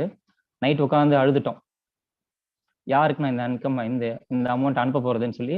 35,000 நல்ல இன்கம் தான். சரிங்களா, கஷ்டப்பட்டு நல்ல ஒரு இன்கம் வந்திருந்தேன். ஆனா அந்த இன்கம் வந்து ஷேர் பண்ணிக்கிறதுக்கு அந்த டயத்துல எங்க அப்பா இல்ல. அந்த சூழ்நிலையில நான் இன்கம் பண்ணேன். ஏன் பண்ணேன் அப்படின்னா, அப்பா இல்லைன்னா உட்காந்து அழுதுட்டு இருக்க கூடாது. சரிங்களா, அப்பா இல்லைன்னா அழுதுட்டு இருக்க முடியாது. அப்பா இல்லாத சூழ்நிலைக்கும் அங்க ஆல்டர்னேட்ல நம்ம அந்த மாதிரி இருந்தாகணும். அப்பாவை நம்ம ரீப்ளேஸ் பண்ணணும். அந்த இடத்துல நம்ம வந்து தோண்டு உட்காந்துடக்கூடாதுன்னு சொல்லி அப்பயும் தொடர்ந்து டெடிகேட்டடா ஒர்க் பண்ணேன். அந்த மாசமே என்னோட இன்கம் வந்து 35. அதுக்கு அடுத்த மாசமும் என்னால சரியா ஒர்க் பண்ண முடியல. பேசிவ் இன்கம்னா என்ன அப்படின்ற விஷயத்த வந்து அப்பதான் தெரிஞ்சிச்சு. அதுக்கு அடுத்த மாசம் சரியா ஒர்க் பண்ண முடியாத லீடர்ஸ்க்கு மட்டும் கான்டாக்ட்ல இருந்தேன். பட் அடுத்த மாசம் அந்த அளவுக்கு டெடிகேட்டடா சரியா ஒர்க் பண்ணாத சூழ்நிலையும் அதுக்கு அடுத்த மாசமும் 36,000 சம்திங் இன்கம் வந்துருந்துச்சு. அதான் பேசிவ் இன்கம். அந்த 7-8 மாசம் நான் உழைச்சதோட ரிசல்ட் அதுக்கு அடுத்த மாசம் பேசிவ் இன்கமா வந்துச்சு பாருங்க. இப்ப கூட அடுத்து பேசிவ் இன்கம்ன்றது நான் ஒர்க் பண்ணாத சூழ்நிலையுமே வரதான் போகுது. சரிங்களா, அப்ப நான் அதை ரியலைஸ் பண்ணேன். அப்போ ஒரு டீச்சர் சேலரி நான் வாங்கிட்டு இருந்தேன். கொரோனா சூழ்நிலை அப்பா இல்லைன்னு சொன்னா டீச்சர் சேலரிக்கு இந்தப்பா நீ அவங்க அப்பா இல்லைன்னு வர சொல்ற, சம்பளம் வச்சுக்கப்பான்னு கொடுத்துருவாங்களா? கொடுக்க மாட்டாங்க. பட் வெஸ்டேஜ் எனக்கு கொடுத்துச்சு. நான் போட்ட அப்போ உழைச்சு அப்போ கிரியேட் பண்ண டீம் மூலமா அவங்களுக்கு நான் பிசினஸ் சொல்லி கொடுத்தது மூலமா நான் என்னோட அப்பா இல்லைனாலும் பரவாயில்ல பிரதர் பாத்துக்கோங்க, நான் லீடர்ஸை கிரியேட் பண்ணி வச்சிருந்தேன். லீடர்ஸா இருக்கக்கூடிய தினேஷ் பிரதரா இருக்கட்டும், இப்ப டைமண்ட் டேரக்டரா இருக்காங்க, ராமலட்சுமி மேடமா இருக்கட்டும், ஸ்டார் டேரக்டரா இருக்காங்க, கார்த்தி பிரதரா இருக்கட்டும், ப்ரௌன் டேரக்டரா இருக்காங்க. அவங்க எல்லாரும் பாத்தீங்கன்னா நான் தோண்டு போன சுச்சுவேஷன்லயுமே நாங்க பாத்துக்கிறோம் பிரதர், நீங்க டீமை பாத்துக்கோங்கன்னு சொல்லி அந்த டயத்துல அவங்க வந்து ரியல் லீடர்ஸா உருவாகி டீமை வந்து அண்டர்டேக் பண்ணி அவங்க அந்த டீமை கொண்டு வந்தாங்க. சரிங்களா, அதுதான் ரியல் பேசிவ் இன்கம் அப்படின்ற விஷயத்த என்னால அப்போ ரியலைஸ் பண்ண முடிஞ்சிச்சு. ஸோ அடுத்து என்னோட மேரேஜ் அதுக்கப்புறம் நடந்தது. மேரேஜ் டயத்துலையுமே ஃபுல் ஆக்டிவா தான் இருந்தேன். ஒரு 4 நாள் மட்டும்தான். அதுக்கு முன்னாடி நாள் வரைக்கும் கூட கடைசி நாள் கூட மீட்டிங் எடுத்து தான் இருந்தேன். பத்திரிகையிலேயே நான் போட்டிருந்தேன். Gold director of Vestige marketing private limited. பத்திரிகையில் இதை போடும்போது இதெல்லாம் போடணுமாப்பா அப்படின்னு சொல்லி கேட்டாங்க. முதல்ல இதைத்தான் போடணும் அப்படின்னு சொன்னேன். சரிங்களா? ஏன்னா அந்த அளவுக்கு பிசினஸ் வந்து லவ் பண்ண, அந்த அளவுக்கு இந்த பிசினஸ் வந்து என்னோட வாழ்க்கையை மாத்திருக்கு. இந்த பேருக்கு பக்கத்துல நிறைய படிப்பு லிஸ்டா இருந்திருக்கும். இடம் பத்தலன்னு கீழே பாதி போட்டிருப்பாங்க. சரிங்களா? அதெல்லாம் ஒன்றும் பெரிய லெவலில் கை கொடுக்கல. 15,000 கூட பெறாது. சரிங்களா? என்னடா டீச்சரா இருந்துட்டு படிப்பு எப்படி சொல்றேன்னு கேட்காதீங்க. சூழ்நிலை இப்ப அப்படிதான், எனக்கு அப்படிதான் இருந்துச்சு.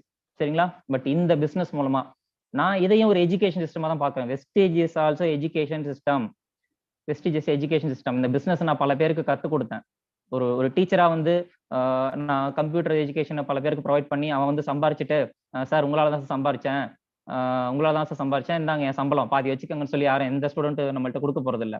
பட் இந்த வெஸ்டேஜ் பிசினஸ் மூலமா உங்களால தான் சார் நான் சம்பாரிச்சேன், ரொம்ப ரொம்ப தேங்க்ஸ் சார்ன்னு மனசார வந்து நம்மள்ட்ட சொன்னாங்க. அவங்க சம்பளத்தை கொண்டு எனக்கு கொடுக்க தேவையில்ல. பட் அவங்கள நான் சொல்லி கொடுத்ததுக்காக கம்பெனி எனக்கு தனியா ஒரு ஃபண்டு கொடுக்கும். சரிங்களா? ஒரு நாள் கொடுக்குமா, தலைமுறைக்கு எனக்கு அந்த ஃபண்டை வந்து கம்பெனி கொடுத்துக்கிட்டே இருக்கும். சரிங்களா? அந்த மாதிரியான ஒரு டீச்சிங் சிஸ்டத்துக்குள்ள வரணும் அப்படின்ற விஷயம் எனக்கு புரிஞ்சு போச்சு.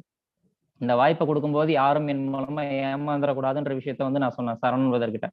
நான் பணத்தை கட்டிட்டேன், யாருமே இது வரைக்கும் வந்து பணத்தை கட்டி என் மூலமா பணம் இழந்துட்டேன், யாரும் உன்னால ஏமாந்துட்டேன்னு இது வரைக்கும் இதுக்கப்புறம் யாரும் சொல்லக்கூடாது பிரதர், அந்த மாதிரி ஒரு மைண்ட் செட் நான் இருக்கேன் அப்படின்னு சொன்னேன். இதை சொன்னாரு. இந்த வாய்ப்பின் மூலமா நீங்க உங்க மூலமா நிறைய பேர் சக்சஸ் தான் பண்ணுவாங்களே தவிர்த்து உங்க மூலமா யாரும் ஏமாற மாட்டாங்க பிரதர், இது வேற கான்செப்ட், நீங்க புரிஞ்சுக்கோங்க, கொஞ்சம் பொறுமையா புரிஞ்சுக்கோங்கன்னு சொல்லி எனக்கு பொறுமையா எக்ஸ்பிளைன் பண்ணி எனக்கு சரவணன் பிரதர் சொன்னாரு. ஸோ அதன் மூலமா இப்போ இந்த அளவுக்கு வந்து பண்ணிட்டு இருக்கேன். ஸோ மேரேஜ் ஆயிடுச்சு. என்னோட மேரேஜ் டேட் 24/8/2020 வந்து எனக்கு மேரேஜ் ஆச்சு. அப்போ எங்க அப்பா இல்லை. ஸோ எங்க சித்தப்பா தான் வந்து எல்லா வேலைகளும் வந்து பண்ணியிருந்தாங்க. ஸோ அதுக்கப்புறம் வந்து நான் 12 மந்த்ஸ் கம்ப்ளீட் பண்ணும்போது 12th மந்த் கம்ப்ளீட் பண்ணும்போது நான் ஸ்டார் டைரக்டர்ன்ற லெவல்ல இருந்தேன். ஸ்டார் டைரக்டர்ல லெவல்லே வந்து 1 lakh ஒரு வருஷம் தான் கம்ப்ளீட் பண்ணியிருக்கேன். 12வது மாசத்தோட இன்கம் என்னோட இன்கம் வந்து 1 lakh ரீச் ஆச்சு. ஸ்டார் டைரக்டர் லெவல்ல இருந்தே நான் 1 lakh இன்கம் பண்ணேன். அடிஷனல் ஃபண்டெல்லாம் இல்லை. சரிங்களா? ஸ்கீம் ஃபண்டோ அதெல்லாம் கிடையாது. டீம்ல வரக்கூடிய ஒரிஜினல் பிவி வழியாவே நான் வந்து 1 lakh ஒரே வருஷத்துக்குள்ள நான் வந்து 1 lakh இன்கம் வந்து பண்ணியிருந்தேன். ஸ்டார் டைரக்டர் லெவல்ல இருந்தே எல்லாமே வந்து சரவணன் பிரதர் சொல்லக்கூடிய கைடன்ஸு, என்னோட அப்ளைனுக்கு நான் ரொம்ப ரொம்ப தேங்க் பண்றேன். ஏன்னா அந்த மாதிரியான ஒரு பெர்ஃபெக்ட் கைடன்ஸ். சரிங்களா? சிஸ்டம் இப்பதான் புதுசான ஒரு சிஸ்டம்குள்ள இருக்கும்போதே வெஸ்டிஜோட சிஸ்டம்ல வேணா வந்து கொஞ்சம் முன்ன பின்ன இருந்திருக்கலாம். பட் அவரோட கைடன்ஸ்ல வந்து எந்த ஒரு குறையுமே இருந்தது கிடையாது. இது விஷயம் செய்யணும் அப்படின்னா அந்த விஷயம் செய்யணும்.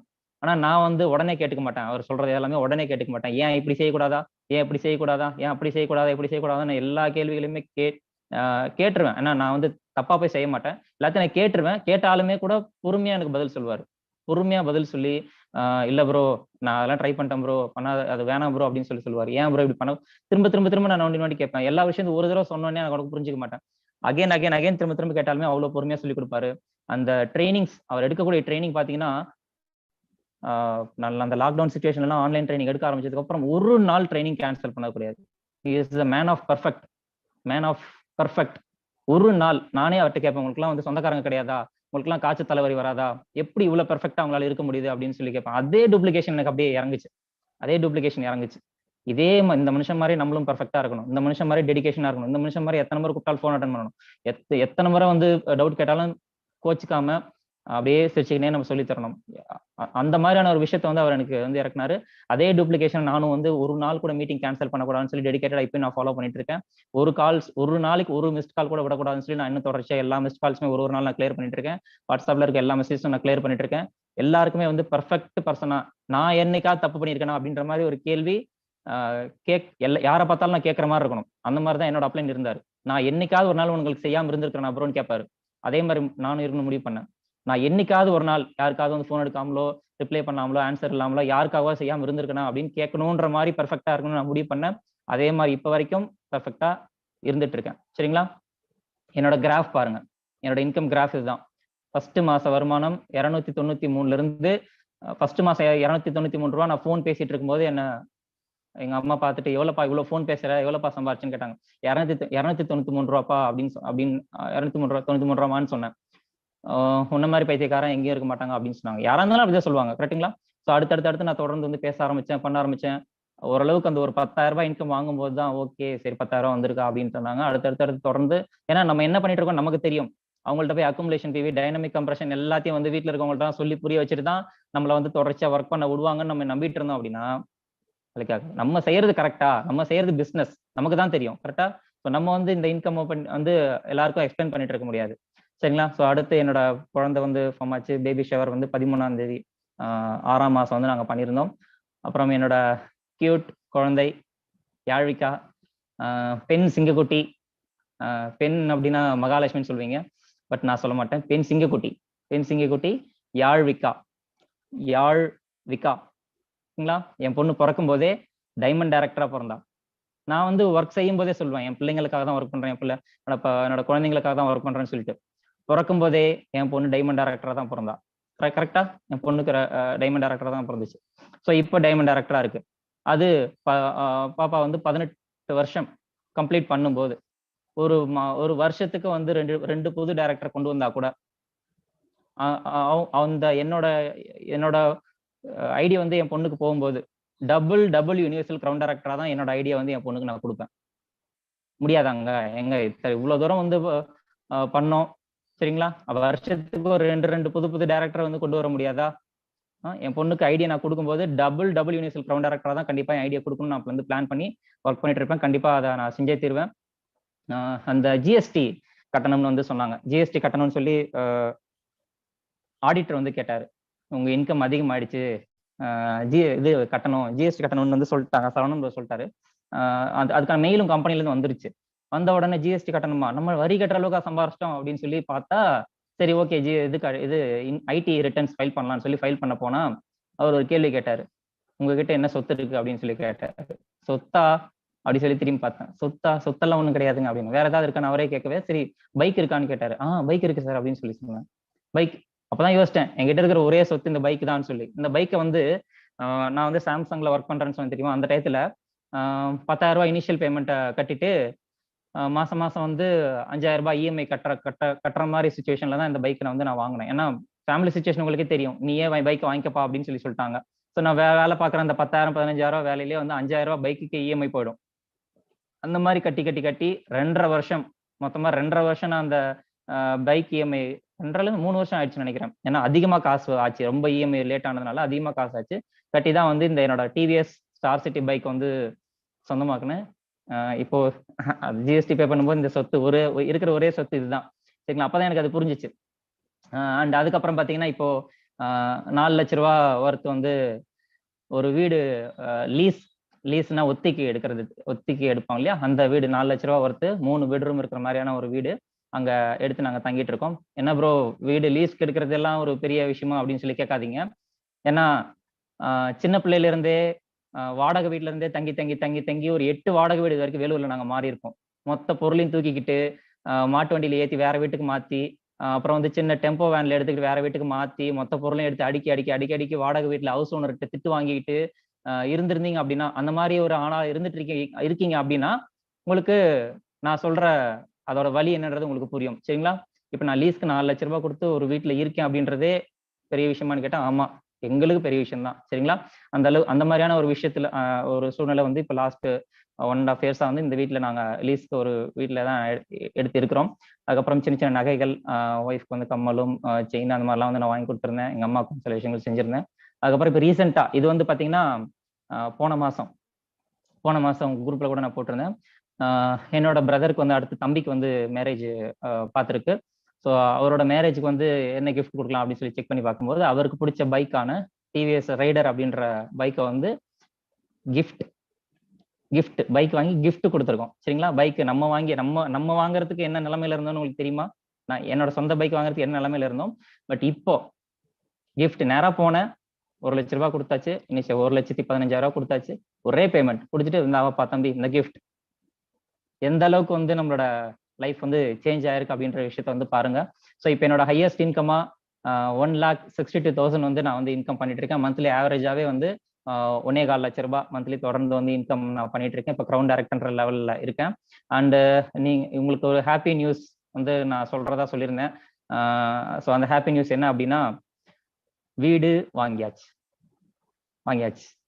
திருச்சி அவுட்டர்ல மாத்தூர் அப்படின்ற பிளேஸ்ல வந்து இந்த வீடு வந்து கட்டின வீடாவே, ஃபர்ஸ்ட் இடம் வாங்குற பிளான்ல தான் இருந்தோம்.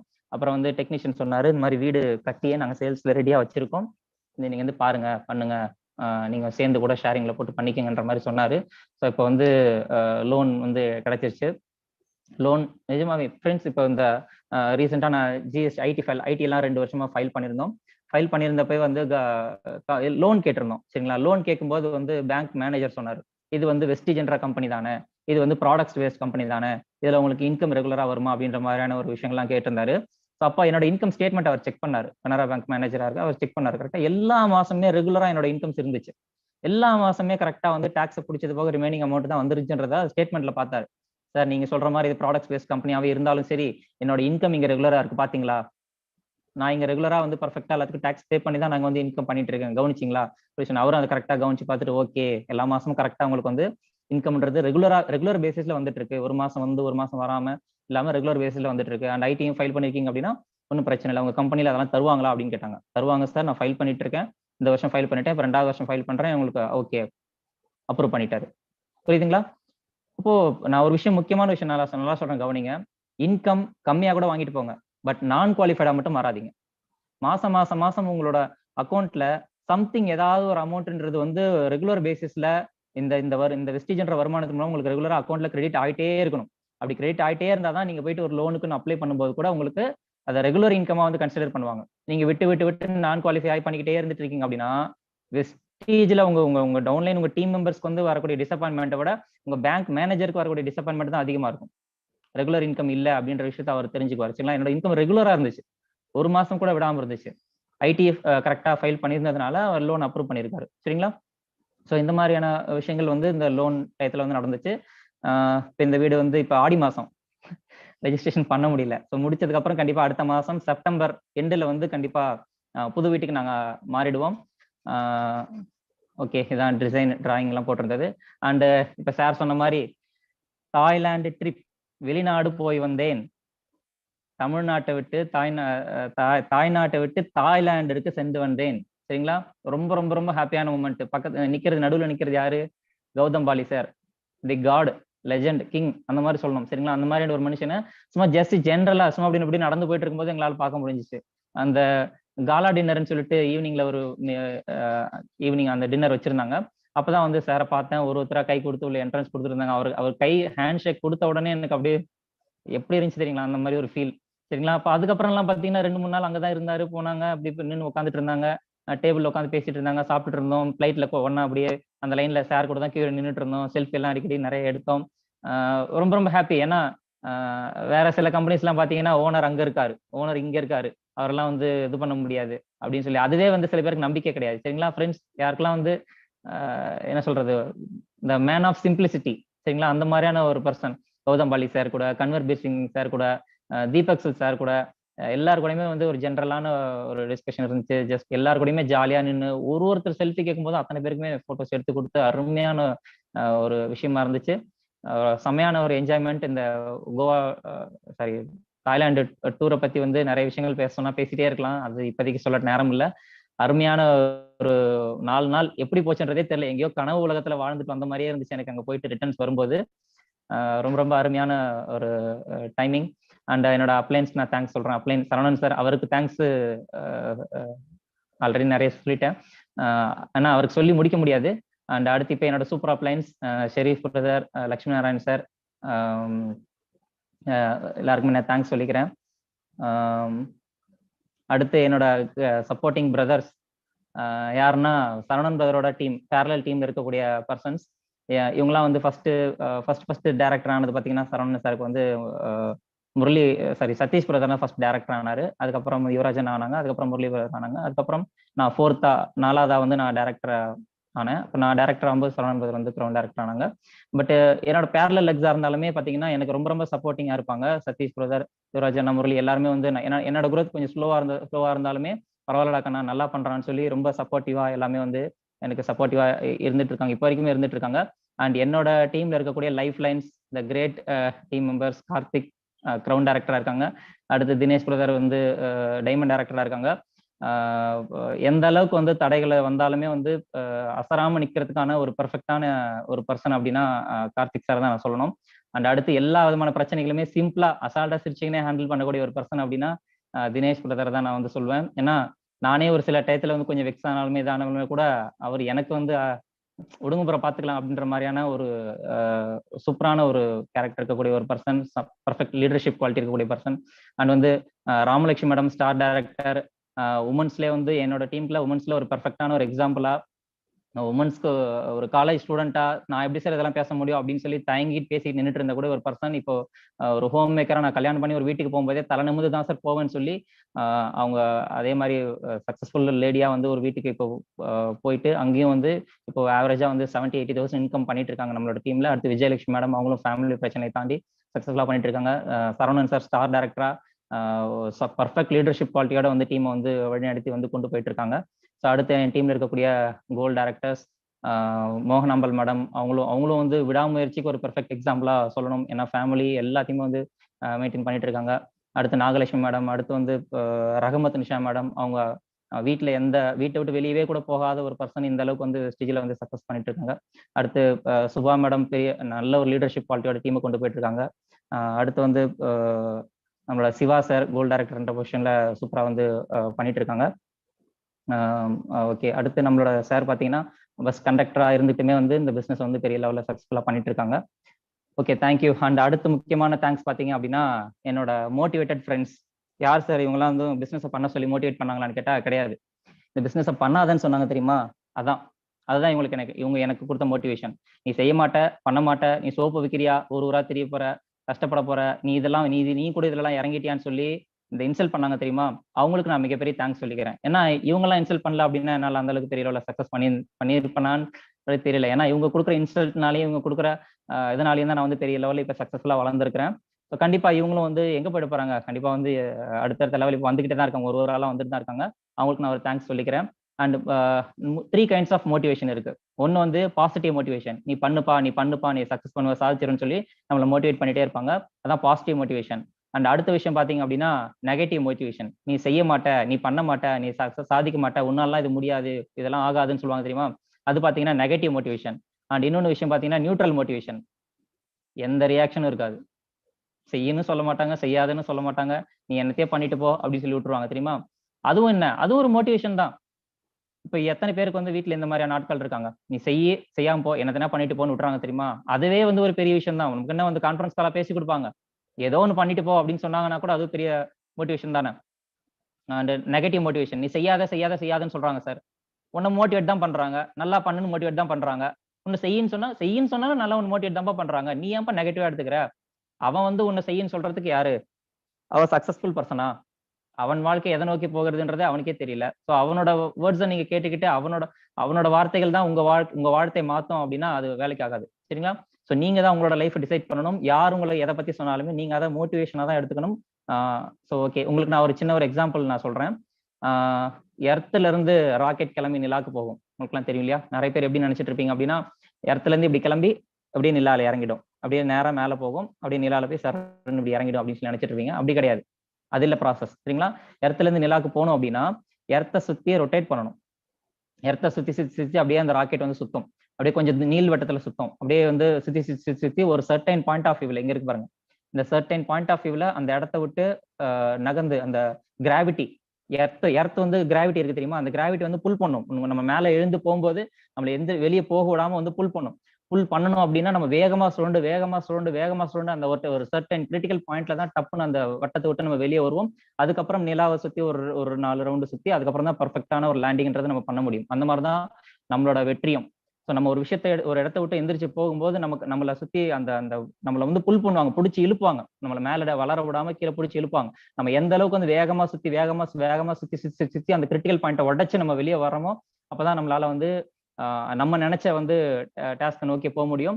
இல்லைன்னா அந்த கிராவிடேஷன் புல்குள்ள நம்ம இழுத்து நம்மள அந்த என்ன சொல்றது, அந்த கிராவிட்டின்றது என்ன அப்படின்னா அந்த நம்மளோட குண்டு சட்டிக்குள்ள குதிரை ஓடுறதுன்னு சொல்லுவாங்கல்ல, அந்த மாதிரி அந்த இதுக்குள்ளே இல்லாம அந்த வட்டத்தை விட்டு வேகமா ஓடி நீங்க அதை விட்டு எப்ப வெளியே வரீங்களோ அப்பதான் வந்து நீங்க நினைச்ச டெஸ்டினேஷனை உங்களால எந்த வித புல்லும் இல்லாம வந்து உங்களால சக்சஸ் பண்ண முடியும்.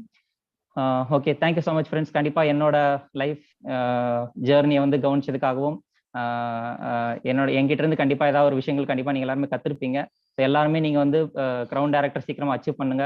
ஈவினிங் வித் கிரவுன்னு சொல்லி உங்களோட ஈவினிங்குமே வந்து ஒரு கிரவுன் டைரக்டரா அவங்களோட டீம் மெம்பர்ஸ்க்கு வந்து ஷேர் பண்ணணும்னு சீக்கிரமா வந்து டார்கெட் வச்சு ஸோ வேகமாக வந்து ஒர்க் பண்ண ஆரம்பிங்க. இவ்வளோ நேரம் என்னோட லைஃப் ஹிஸ்ட்ரி கேட்டதுக்கு ரொம்ப ரொம்ப thank you. Wish you wealth and health. உங்களுக்கு ஹெல்த்தும் கிடைக்கட்டும், வெல்த்தும் கிடைக்கட்டும் சொல்லி ஸோ வெஸ்டிஜோட ஸ்லோகன் சொல்லி நான் மீட்டிங் க்ளோஸ் பண்ணிக்கிறேன். Thank you Ashok sir, thank you so much for all. Thank you. Very great mister Prabhakaran. ரொம்ப ரொம்ப சிம்பிளா, ரொம்ப ஸ்வீட்டா உங்களுடைய இந்த பயணம், உங்களுடைய வாழ்க்கை பயணத்தை பத்தி இங்க குறிப்பிட்டிருக்கீங்க. So very great. ஸோ உங்ககிட்ட சில கொஸ்டின்ஸ் கேட்கலாம் அப்படின்னு நான் இருக்கேன். ஸோ இன்ஃபேக்ட் ஒரு ஒரு வேலைக்கு போகணும் அப்படிங்கும்போது அந்த இடத்துல உங்களுக்கு ஒரே ஒரு தாட் மட்டும் தான் இருக்கு, அதாவது உங்க அப்பாவோட இன்கமை தாண்டணும் அப்படிதான் இருந்து. ஏன்னா 26 வருஷத்துல 16,000 ரூபாய் வாங்கின இடத்துல அதை வந்து தாண்டுனா ஒரு பெரிய அச்சீவ்மெண்ட் மாதிரி அப்ப நினைச்சிருந்தீங்க.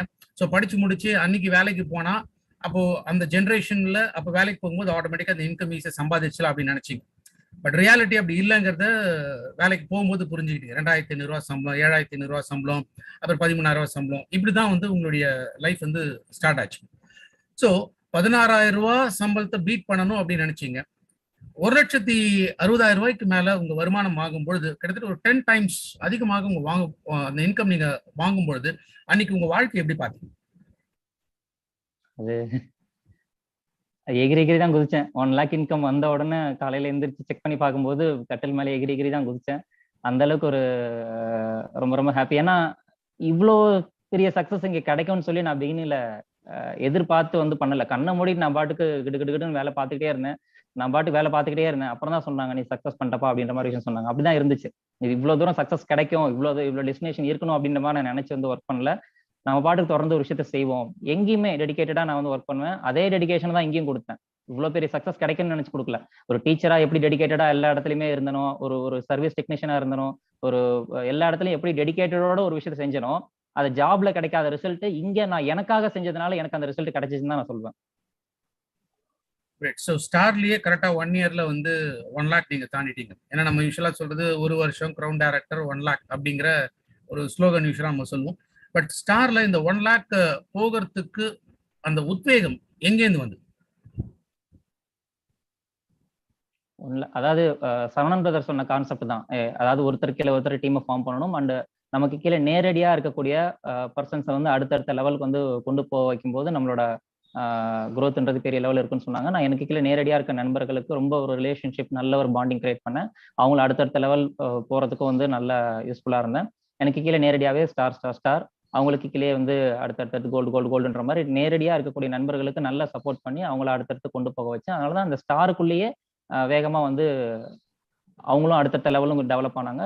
அந்த சின்ன ஸ்டார் 3 லெக்குள்ளேயே இவ்வளவு பிவி வந்து கொண்டு வந்து அவ்வளவு இன்கம்ல வர முடிஞ்சிச்சு சார். சூப்பர். இன்ஃபேக்ட் உங்க அப்பா இறந்த டைம்ல சொல்லியிருந்தீங்க. ஸோ அப்பயுமே வந்து கால்ஸ் அட்டன் பண்ணிட்டு தான் இருந்தீங்க. ஸோ அதனால உட்காந்து எந்த பிரயோஜனமும் இல்லை, அடுத்த நம்ம குடும்பத்துக்கு நம்ம தான் தூணா நிற்கணும் அப்படிங்கும்போது அதை முயற்சி எடுத்தீங்க. அந்த டைம்லயுமே 35,000 இன்கம் வாங்க ஆரம்பிச்சிங்க அப்படின்னு. ஸோ அது வந்து ஒரு சமர்ப்பணம் மாதிரியே உங்க அப்பாவுக்கு உங்க அப்பாவோட இன்கம் தாண்டணும் அப்படின்னு நினைச்ச இடத்துல அவர் அந்த டைம்லயும் ஒரு 35,000 நீங்க வாங்கினீங்க. அதுக்கு அடுத்த மாசம் ஒர்க் பண்ண முடியல, பட் ஸ்டில் ஒரு 35,000 பிளஸ் அப்படிங்கிற ஒரு இன்கம் உங்களுக்கு வர ஆரம்பிச்சது. ஸோ இதன் மூலமா நான் என்ன ஒரு கேள்வி கேட்க விரும்புறேன்னா, இன்னைக்கு வந்து எஸ் லாக்டவுன் டைம்ல அன்னைக்கு இருந்த ஒரு காலகட்டத்தில் வெளியில மூவ்மெண்ட் கிடையாது. ஸோ எல்லாருமே வந்து வீட்டுக்குள்ளதான் இருந்தாங்க, ஆன்லைன் மீட்டிங்ஸ் இப்படிதான் எல்லாமே வந்து கனெக்ட் ஆனாங்க. பட் இப்போ ஆல்மோஸ்ட் இப்போ லாக்டவுன்லாம் முடிஞ்சு எல்லாருமே வெளியில அங்கங்க வேலை அது இதுன்னு சொல்லிட்டு எல்லாமே ஃபுல்லா போக ஆரம்பிச்சிட்டாங்க. ஸோ இத கம்பேர் பண்ணும்போது நீங்க என்ன சொல்ல விரும்புறீங்க? இல்ல சார், இப்ப லாக்டவுன் அது இதுன்னு இருந்தாலுமே எனக்கு வந்து இந்த பிசினஸ் வந்து ஃபர்ஸ்டே கிளியரா புரிஞ்சது என்ன அப்படின்னா, நம்ம ஒரு ரிலேஷன்ஷிப்பை கண்டிப்பா இந்த டீம்ல வந்து கொண்டு வரணும் அப்படின்ற விஷயத்த புரிஞ்சுக்கிட்டேன். ஏன்னா போன்ல பேசினாலும் சரி, நம்ம வந்து ஜூம்ல பேசினாலும் சரி, நான் பேசுற பர்சன் கிட்ட ஒரு ஸ்ட்ராங்கான ஒரு ரிலேஷன்ஷிப்பை கொடுத்துருவேன். நான் பிரபாகரன் உங்களுக்கு எல்லா சப்போர்ட்டும் நான் பண்ணி கொடுத்துருவேன். ஃபர்ஸ்ட் நான் வந்து ஒரு ஃப்ரெண்டா மாறிடுவேன். அப்ளைனா மாறுறது அப்புறம். ஃபர்ஸ்ட் நான் வந்து ஒரு ஃப்ரெண்டா மாறிடுவேன். பிரபாகரன் இவன்ட்டு கேட்டா எதா இருந்தாலும் சொல்லிக் கொடுப்பாப்பா, இவர்கிட்ட கேட்டா என்ன நேரமும் அவைலபிளா இருப்பான்பா, இவன் கூட இருந்தா கண்டிப்பா நம்ம சக்சஸ் பண்ணிடலாம் அப்படின்ற மாதிரியான ஒரு பாசிட்டிவ் எனர்ஜியை வந்து நான் அவங்களுக்கு வந்து கொடுத்துருவேன். எப்பயா இருந்தாலும் இந்த பையன் மாதிரி ஃபாலோ பண்ண முடியாதுப்பா, இவன் கூட நின்றுலாம் அப்படின்ற மாதிரியான ஒரு பர்ஃபெக்ட் ரிலேஷன்ஷிப் வந்து நான் அவங்கள்ட்ட வந்து பில்ட் பண்ணிடுவேன். ஏதாவது ஒரு ஃபங்க்ஷன்ஸ் வந்தாலுமே அவங்களுக்கு விஷ் பண்றதுன்ற மாதிரி நல்ல ஒரு ரிலேஷன்ஷிப்பை நான் வந்து பில்ட் பண்ண ஆரம்பிச்சிட்டேன். ஆன்லைன் ஆஃப்லைன்றதெல்லாம் வந்து அப்புறம் நான் ஆன்லைன்ல பண்ணாலுமே ஆஃப்லைன்ல எந்த அளவுக்கு ஒரு ஃப்ரெண்டா அவங்கள வந்து பழகி செய்வனோ அதே மாதிரி எனக்கு கீழே அடுத்தடுத்து வரக்கூடிய நண்பர்கள் எல்லாருமே இப்போ கூட அவங்க பிசினஸ் பண்ணாதவங்க கூட நிறைய பேர் இருக்காங்க. எனக்கு ஃபோன் அட்டன் பண்ணாமலாம் இருக்க மாட்டாங்க. இப்போ கூட அட்டன் பண்ணி பரவாயில்ல ப்ரோ, கிரவுண்ட் போல இருக்குன்னு சொல்லி எனக்கு வந்து அட்டன் பண்ணி ஆன்சர் பண்ணக்கூடிய ஒரு நண்பர்கள் தான் வந்து நான் கிரியேட் பண்ணேன். டவுன்லைன்ஸை வந்து நான் ஆட் பண்ணல. முதல்ல நண்பர்கள், அப்புறம் தான் வந்து அவங்க எனக்கு டவுன்லைனா நான் பார்க்க ஆரம்பிச்சேன். அதனால தான் என்னோட டீம் வந்து ரொம்ப ஸ்ட்ராங்கஸ்ட் டீமா நான் பண்ணிட்டு இருக்கேன். சரிங்களா, நான் என்னோட இன்கம் டிப் ஆனாலுமே என் இன்கம் டிப் ஆச்சுன்னு சொல்லி அவங்க அதை பத்தி வருத்தப்பட மாட்டாங்க. அவங்க எனக்கு வந்து ஆறுதல் தான் சொல்லுவாங்க. ஏன்னா அவங்க என்னோட ஃப்ரெண்டு ஃபர்ஸ்ட், அதுக்கப்புறம் தான் வந்து டீம் எல்லாம் அப்படின்ற மாதிரி நான் ஸ்ட்ராங் ரிலேஷன்ஷிப்போட பில்ட் பண்ணேன். ஏன்னா மணல் வீடு கட்டுறதுக்கு இது இல்லை, கருங்கல்லையே கோட்டை கட்டணும்னு நான் முடிவு பண்ணேன். அதனால அப்படிப்பட்ட லைஃப் லாங் நமக்கு இன்கம் தரக்கூடிய ஒரு டீம் பர்சன்ஸ் எல்லாமே நண்பர்களா, ரிலேஷன்ஸை விட அதிகமான ஒரு பாண்டிங் வந்து நான் வந்து எனக்கு கீழே இருக்கக்கூடிய டைரக்டர்ஸ் எல்லாருக்கிட்டையுமே நான் வச்சிருக்கேன். எல்லாருமே என்ன ரொம்ப பெஸ்ட் ஃப்ரெண்டாக தான் பார்ப்பாங்க. அதுதான் என்னோட ஆன்லைனாக இருந்தாலும் சரி, நான் ஸ்ட்ராங் ரிலேஷன்ஸ் தான் பில்ட் பண்ணேன் சார். பட் இப்போ இந்த கடந்த ஒரு 6 மாதங்கள் அப்படின்னு பார்த்தோம்னா நிறைய பேர் இந்த பேக் டு பெவிலியன் அப்படின்னு சொல்ற மாதிரி திரும்ப வேலை தான் அப்படிங்கிற மாதிரி வேலைக்கு வந்து ஃபுல் அண்ட் ஃபுல் போக ஆரம்பிச்சிட்டாங்க. இப்போ அவங்க வந்து வெஸ்டேஜ் கொடுக்கக்கூடிய டைம் வந்து இப்போ குறைவாயிடுச்சு அப்படின்னு என்னால் பார்க்க முடியும். So as a Tamil Nadu sales manager அப்படின்னு பார்க்கும்போது இப்போ இதுக்கு உண்டான ஒரு இம்பார்ட்டன்ஸ், அப்போ எதுவுமே இல்லாத பொழுது வெஸ்டேஜ் முழுமையா பண்ணவங்க இன்னைக்கு வந்து இதை பார்ட் டைமா எடுத்து ஃபுல் டைம் வேலைக்கு போக ஆரம்பிக்கிறாங்க. ஸோ அப்போ எது ரியாலிட்டி? உங்களை பொறுத்த வரைக்கும் நீங்க அவங்களுக்கு என்ன சொல்ல விரும்புறீங்க? எது ரியாலிட்டி?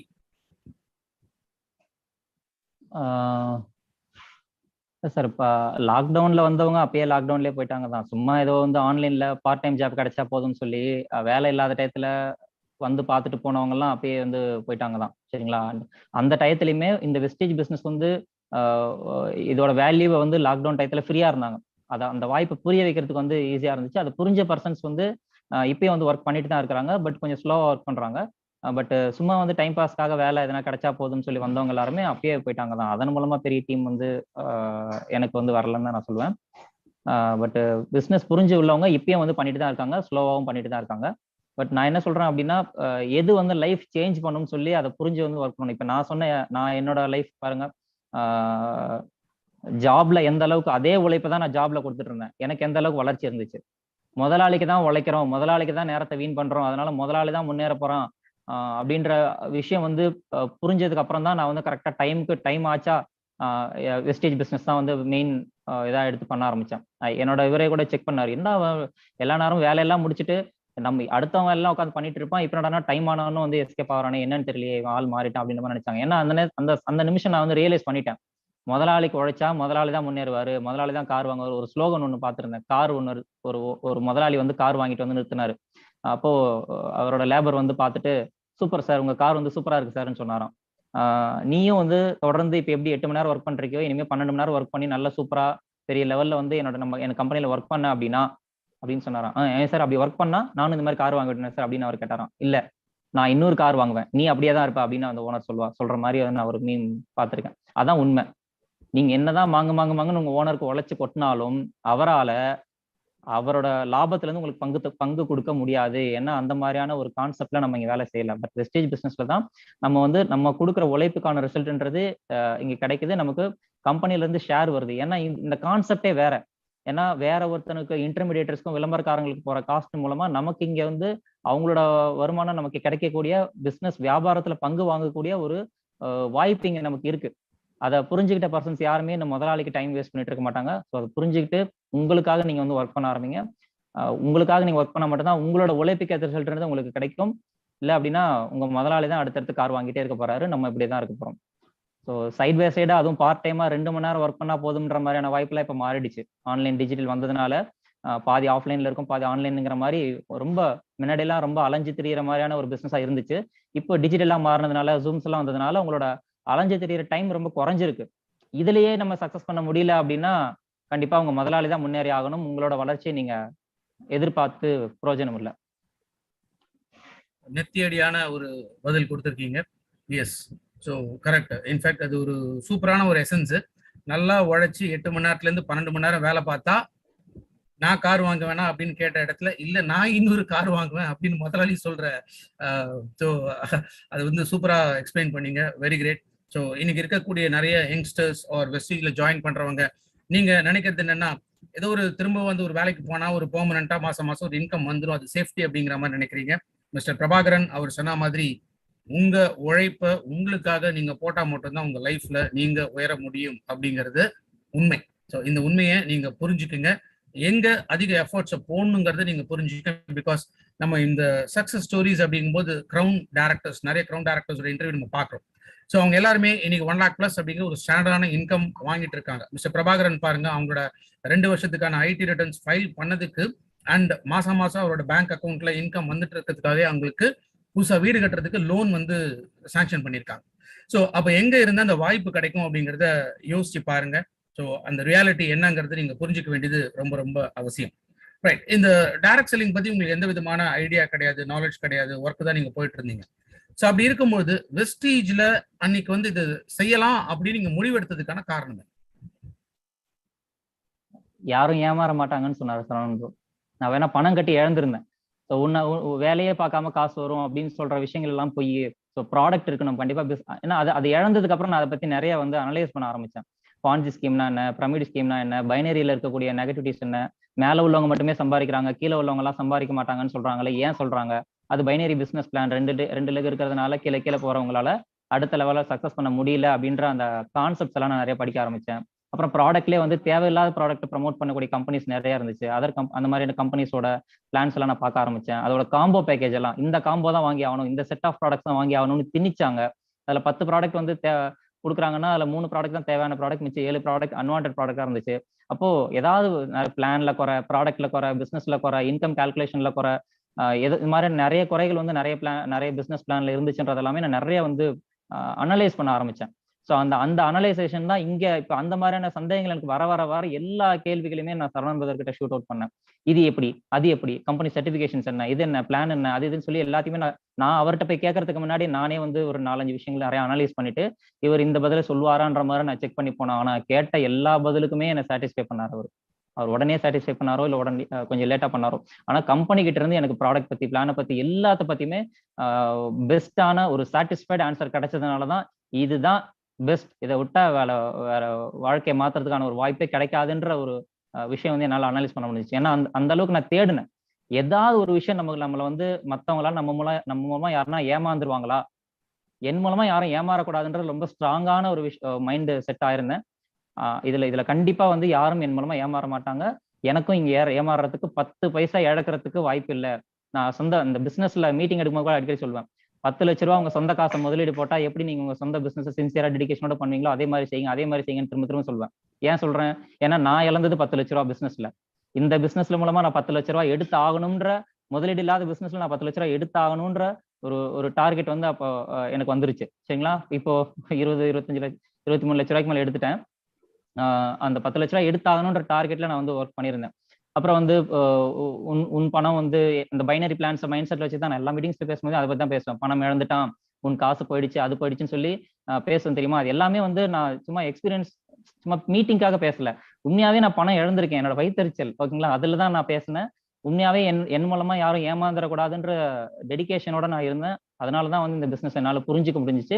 இந்த வெஸ்டேஜோட யூனிக்னஸ் என்ன, இந்த சாஃப்ட்வேர் எந்த அளவுக்கு டிசைன் ஆகுது, யூனிக்கா வந்து ஒரு சாஃப்ட்வேர் சர்வர் வச்சு எப்படி இது இண்டிவிஜுவலா ஒர்க் ஆகுது, ஒருத்தரோட உழைப்பு இன்னொருத்தருக்கு போகாத மாதிரி.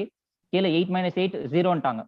8% வந்து அவனுக்கு கீழே வந்தா 0ன்ட்டாங்க. கீழே ஒரு பிரான்ச் டைரக்டர் வந்து அவனுக்கு கீழே ஒரு பிரான்ச் டைரக்டர் வந்தா 0ன்ட்டாங்க. அப்போ ஒருத்தரோட உழைப்புல இங்க ஓசியில இன்னொருத்தர் வருமானம் பண்ணவே முடியாது, அவங்க உழைப்பு அவங்களுக்கு தான் அப்படின்ற ஒரு பிளானை நான் பார்த்தேன். அப்புறம் அடுத்தடுத்து கால்குலேஷன்ஸ் கத்துக்க ஆரம்பிச்சோன்னு ஆச்சரியப்பட்டேன். இவங்கெல்லாம் எப்படிப்பா அப்படி ஒரு கால்குலேஷனை போட்டாங்க அப்படின்னு சொல்லி. அந்த மாதிரியான ஒரு ஆச்சரியம் தான் எனக்கு இந்த பிசினஸ்ல வந்து சின்சியரா பண்ண தோணுச்சு.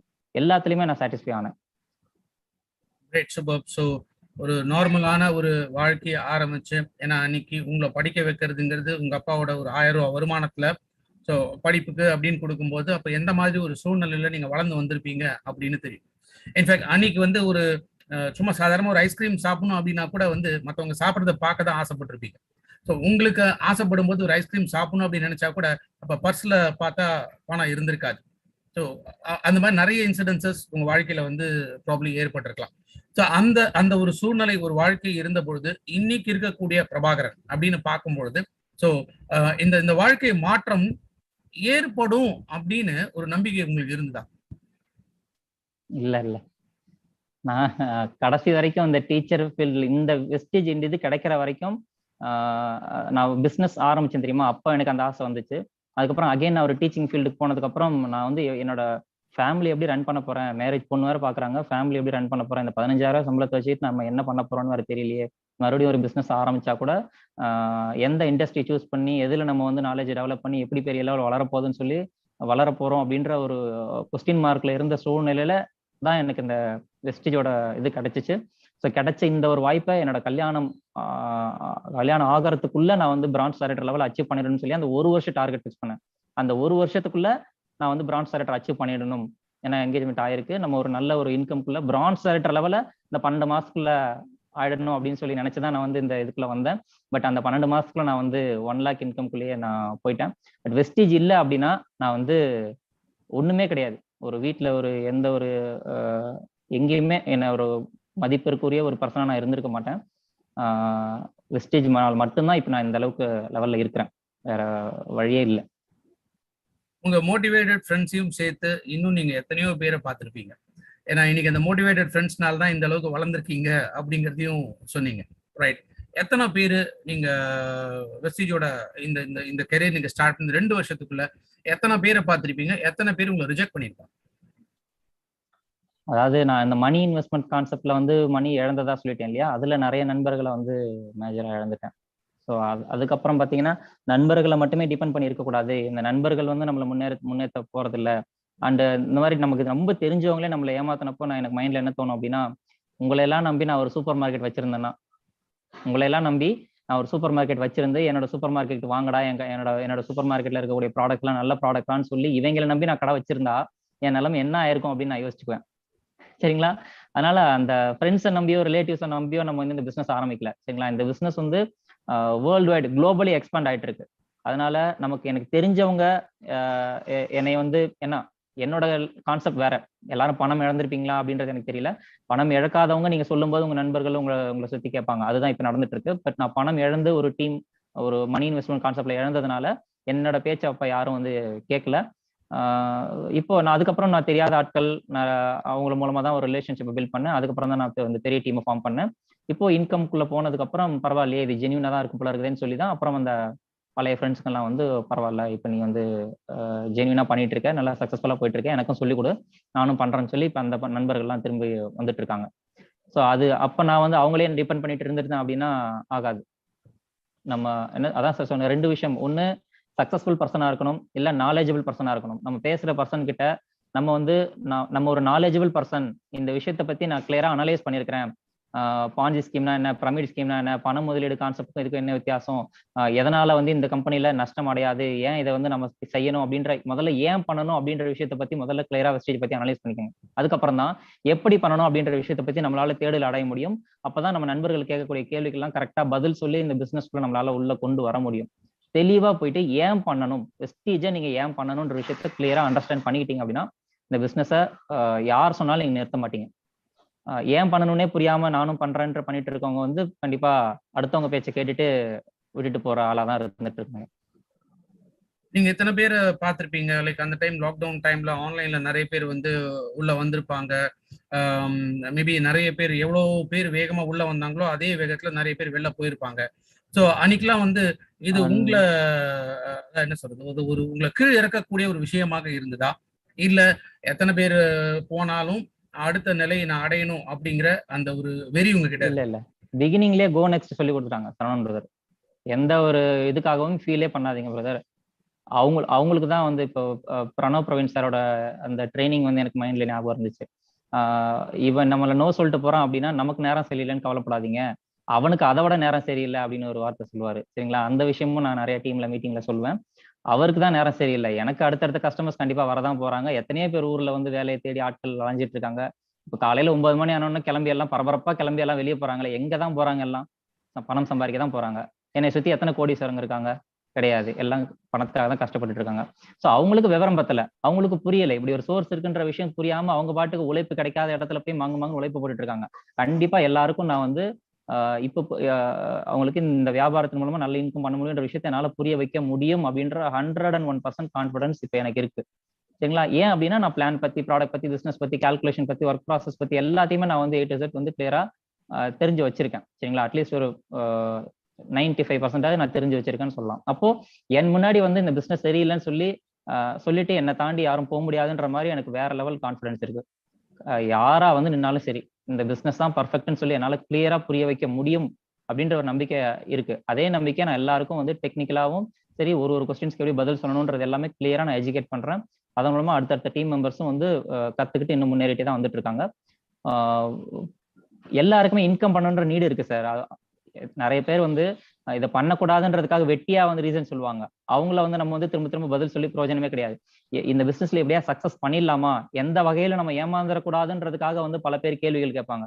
யார் வந்து அன்வான்டா கேள்வி கேட்கறாங்க, யார் வந்து உண்மையாவே இந்த பிசினஸ் சீரியஸா எடுத்து நல்லா பண்ணணும், நம்ம இது மூலமா ஏமாந்துடக்கூடாதுன்றத சின்சியாரிட்டியோட கேள்வி கேட்கறாங்கன்ற விஷயத்த நம்ம கேள்வி கேட்கும் போதே நம்ம அனலைஸ் பண்ணிட்டோம் அப்படின்னா தேவை அந்த மாதிரி ஆட்களுக்கு நம்ம கிளியரா எக்ஸ்பிளைன் பண்ணும்போது நமக்கு நல்ல growth இருக்கும். என்னை பொறுத்த வரைக்கும் யாரெல்லாம் ஓவரா குறுக்கு கேள்வி கேட்டு யாரெல்லாம் வந்து ரொம்ப ராங்கா வந்து பண்ணாங்களோ அவங்கெல்லாம் தான் எங்க லீடர்ஸா நிக்கிறாங்க. சரிங்களா? ரொம்ப பயந்துகிட்டு இது பண்ணிட்டு இருக்கிறவங்க அவங்கலாம் லீடர்ஷிப் குவாலிட்டியே கிடையாது. ரொம்ப குறுக்கு கேள்விகளா, ரொம்ப நெகட்டிவா யாரெல்லாம் வந்து கேள்விகள் கேட்டாங்களோ, யாரெல்லாம் வந்து ரொம்ப சண்டை போட்டாங்களோ பிகினிங்ல, அவங்கலாம் தான் இங்க இப்ப லீடர்ஸா நின்றுட்டு இருக்காங்க. அதனால இவங்க எதுக்காக நம்ம கிட்ட கேட்கறாங்க, அவங்க எதுவும் ஏமாந்துடக்கூடாதுன்னு நம்ம கேட்கறாங்கன்றது புரிஞ்சுக்கிட்டு கரெக்டா நம்ம அவங்களுக்கு எக்ஸ்பிளைன் பண்ணோம் அப்படின்னா அவங்க தான் எங்களுக்கு பெரிய லெவலில் லீடரா நிக்கிறாங்க. அதனால குறுக்கு கேள்வி கேட்கறவங்க எல்லாம் வந்து தப்பா நினைக்காதீங்க, அவங்க எல்லாம் ஆக மாட்டாங்கன்னு நினைக்காதீங்க. அவங்க தான் எங்க லீடராகவே மாறுறாங்க. அதனால அவங்களுக்கு கொஞ்சம் இறங்கி பொறுமையா சொல்லிக் கொடுங்க.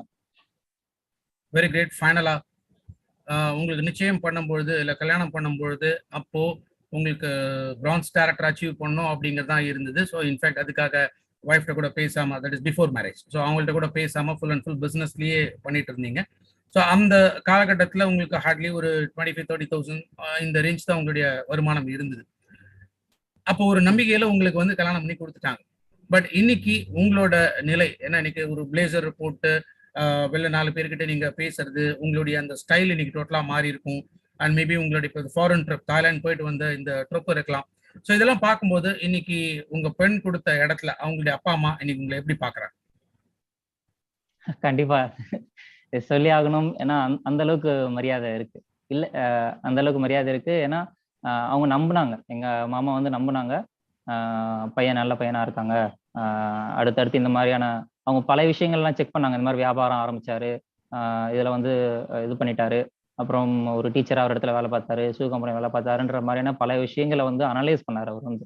அப்போ கண்டிப்பா வந்து பையன் ஏதாவது ஒரு விஷயத்துல சாதிச்சிடணும், பண்ணிடணும்ன்ற மாதிரியான ஒரு தேடுதலோட இருக்கக்கூடிய ஒரு ஒரு மாப்பிள்ள தான் கிடைச்சிருக்காங்கன்றத நம்புனதுனாலதான் வந்து அவங்க எனக்கு வந்து கொடுத்தாங்க. நல்ல பையனா, நல்ல ஹேபிட்ஸ் இருக்கான்றதை செக் பண்ணாங்க.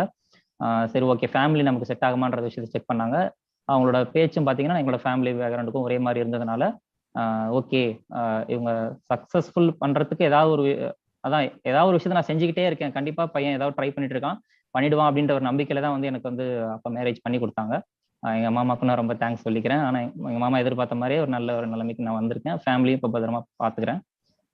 தேங்க்ஸ், மாமாக்கும் தேங்க்ஸ். அதே மாதிரி எல்லாருக்குமே வந்து மாப்பிள்ளை எப்படி இருக்காங்க இப்போ கரண்ட் சுச்சுவேஷனை பார்க்காம அந்த அடுத்த லெவலுக்கு போறதுக்கான தேடுதல் இருக்கக்கூடிய ஒரு ஆளான்னு பார்த்து அவங்களுக்கு வாய்ப்பை கொடுங்க. சக்சஸ் பண்ணி முடிச்சதுக்கு அப்புறம் தான் வரணும் அப்படின்னா சொட்டத்தலையா தான் வரணும். அதனால வாய்ப்புகளை பார்த்து கொடுங்க. எல்லாரும் இங்க சக்சஸ் பண்றதுக்காக தான் ஓடுறாங்க, அதை மட்டும் பார்த்து செய்யுங்க. தேங்க்யூ.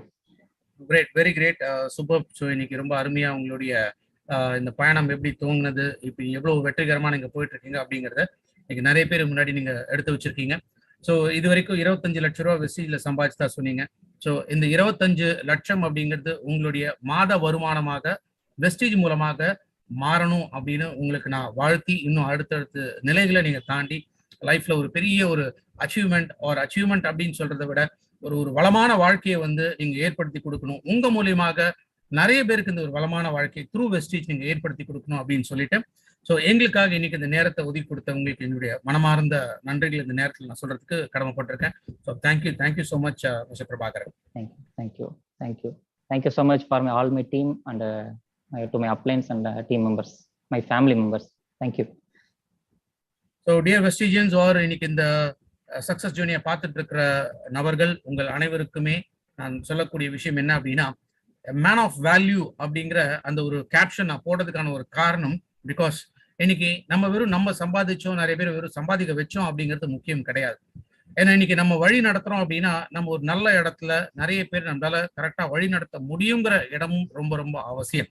ஸோ அந்த மேன் ஆஃப் வேல்யூ அப்படின்னு சொல்லும்போது எஸ், இன்னைக்கு எப்படி ஒரு ஒரு ஒரு வாழ்க்கை தரத்தை நம்ம நிறைய பேருக்கு மாற்றி அமைக்க முடியும் அப்படிங்கிறது ரொம்ப ரொம்ப முக்கியம். ஸோ அந்த வகையில தான் ஒரு மேன் ஆஃப் வேல்யூவா மிஸ்டர் பிரபாகரன் அவரோட லைஃப் வந்து அமைச்சிருக்காரு.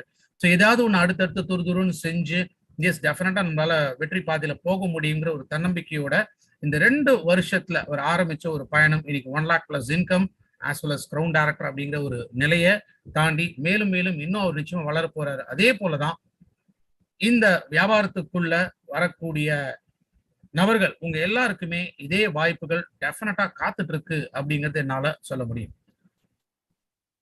சோ வெயிட் நடந்தாலும் keep com and to wastage. Sorry, keep com and to wastage. என்ன நடந்தாலும் அமைதியா வெஸ்டேஜ் செய்யுங்க, கண்டிப்பா சக்சஸ் கிடைக்கும். சூப்பர். என்னோட வாட்சோட வால்பேப்பர், ஃபோன் வால்பேப்பரா இருந்தாலும் சரி, வாட்சோட வால்பேப்பரா இருந்தாலும் சரி, கீப் காம் டு வெஸ்டேஜ். என்ன பிரச்சனை வந்தாலும் to Vestige. Oh super. So வாட்ச்லயே வால்பேப்பரா தான் வச்சிருக்காரு. அமைதியாக என்ன நடந்தாலும் சரி அமைதியாக வெஸ்டேஜ் பண்ணுங்க அப்படின்னு சொல்லிட்டு வால்பேப்பரே அவர் கொண்டு வந்திருக்காரு. ஸோ அப்போ எவ்வளவு தூரம் இந்த ப்ரொஃபஷன் அவர் லவ் பண்றாரு, வெஸ்டேஜ் எவ்வளவு தூரம் அவர் வந்து விரும்புறாரு, ஸோ நாளைக்கு ஒரு வாழ்க்கையை மாற்ற முடியும் அப்படிங்கிற ஒரு கான்ஃபிடன்ஸ் வெஸ்டேஜ் அவருக்கு கொடுத்துருக்கு. ஸோ இதே கான்ஃபிடன்ஸ் எல்லாருக்குமே வெஸ்டேஜ் கொடுக்க காத்துட்டு இருக்கு. ஸோ எனக்கு அன்னைக்கு அது நடந்திருக்கலாம், இல்லை நான் ஒரு 3 வருஷம் முன்னாடி சேர்ந்துருக்கலாம், இல்லை வந்து எனக்கு அப்ளைன்ஸ் இப்படி இருக்கணும், டவுன்லைன்ஸ் இப்படி இருக்கணும், இப்படி எல்லாமே இப்படி இருந்தா தான் நம்மளால செய்ய முடியும் அப்படின்னா டெஃபினட்டா லைஃப்ல முன்னுக்கு வரவே முடியாது. ஸோ கிடைக்கக்கூடிய வாய்ப்பை முறையாக பயன்படுத்தணும்னா எஸ் டெஃபினட்டா நம்ம வாழ்க்கையை நம்மளால வெற்றிகரமாக அமைச்சிக்க முடியும். So a man of value அப்படிங்கிறது எல்லாருக்குமே உண்டு. இன்னைக்கு தனி நபர் ஒருத்தருக்கு மட்டும் கிடையாது, எல்லாருக்குமே இந்த மேன் ஆஃப் வேல்யூ மாறதுக்கான சாத்தியங்கள் அப்படிங்கிறது நிறைய இருக்கு. அண்ட் அதுல இன்னைக்கு ஒரு முதன்மையான ஒரு நிறுவனமாக வெஸ்டேஜ் இருக்கு. ஸோ இந்த தருணத்துல இன்னைக்கு பங்கு பெற்ற அனைவருக்குமே என்னுடைய மனமார்ந்த நன்றிகள். Wishing you all the success, wish you well and thank you so much. Thank you.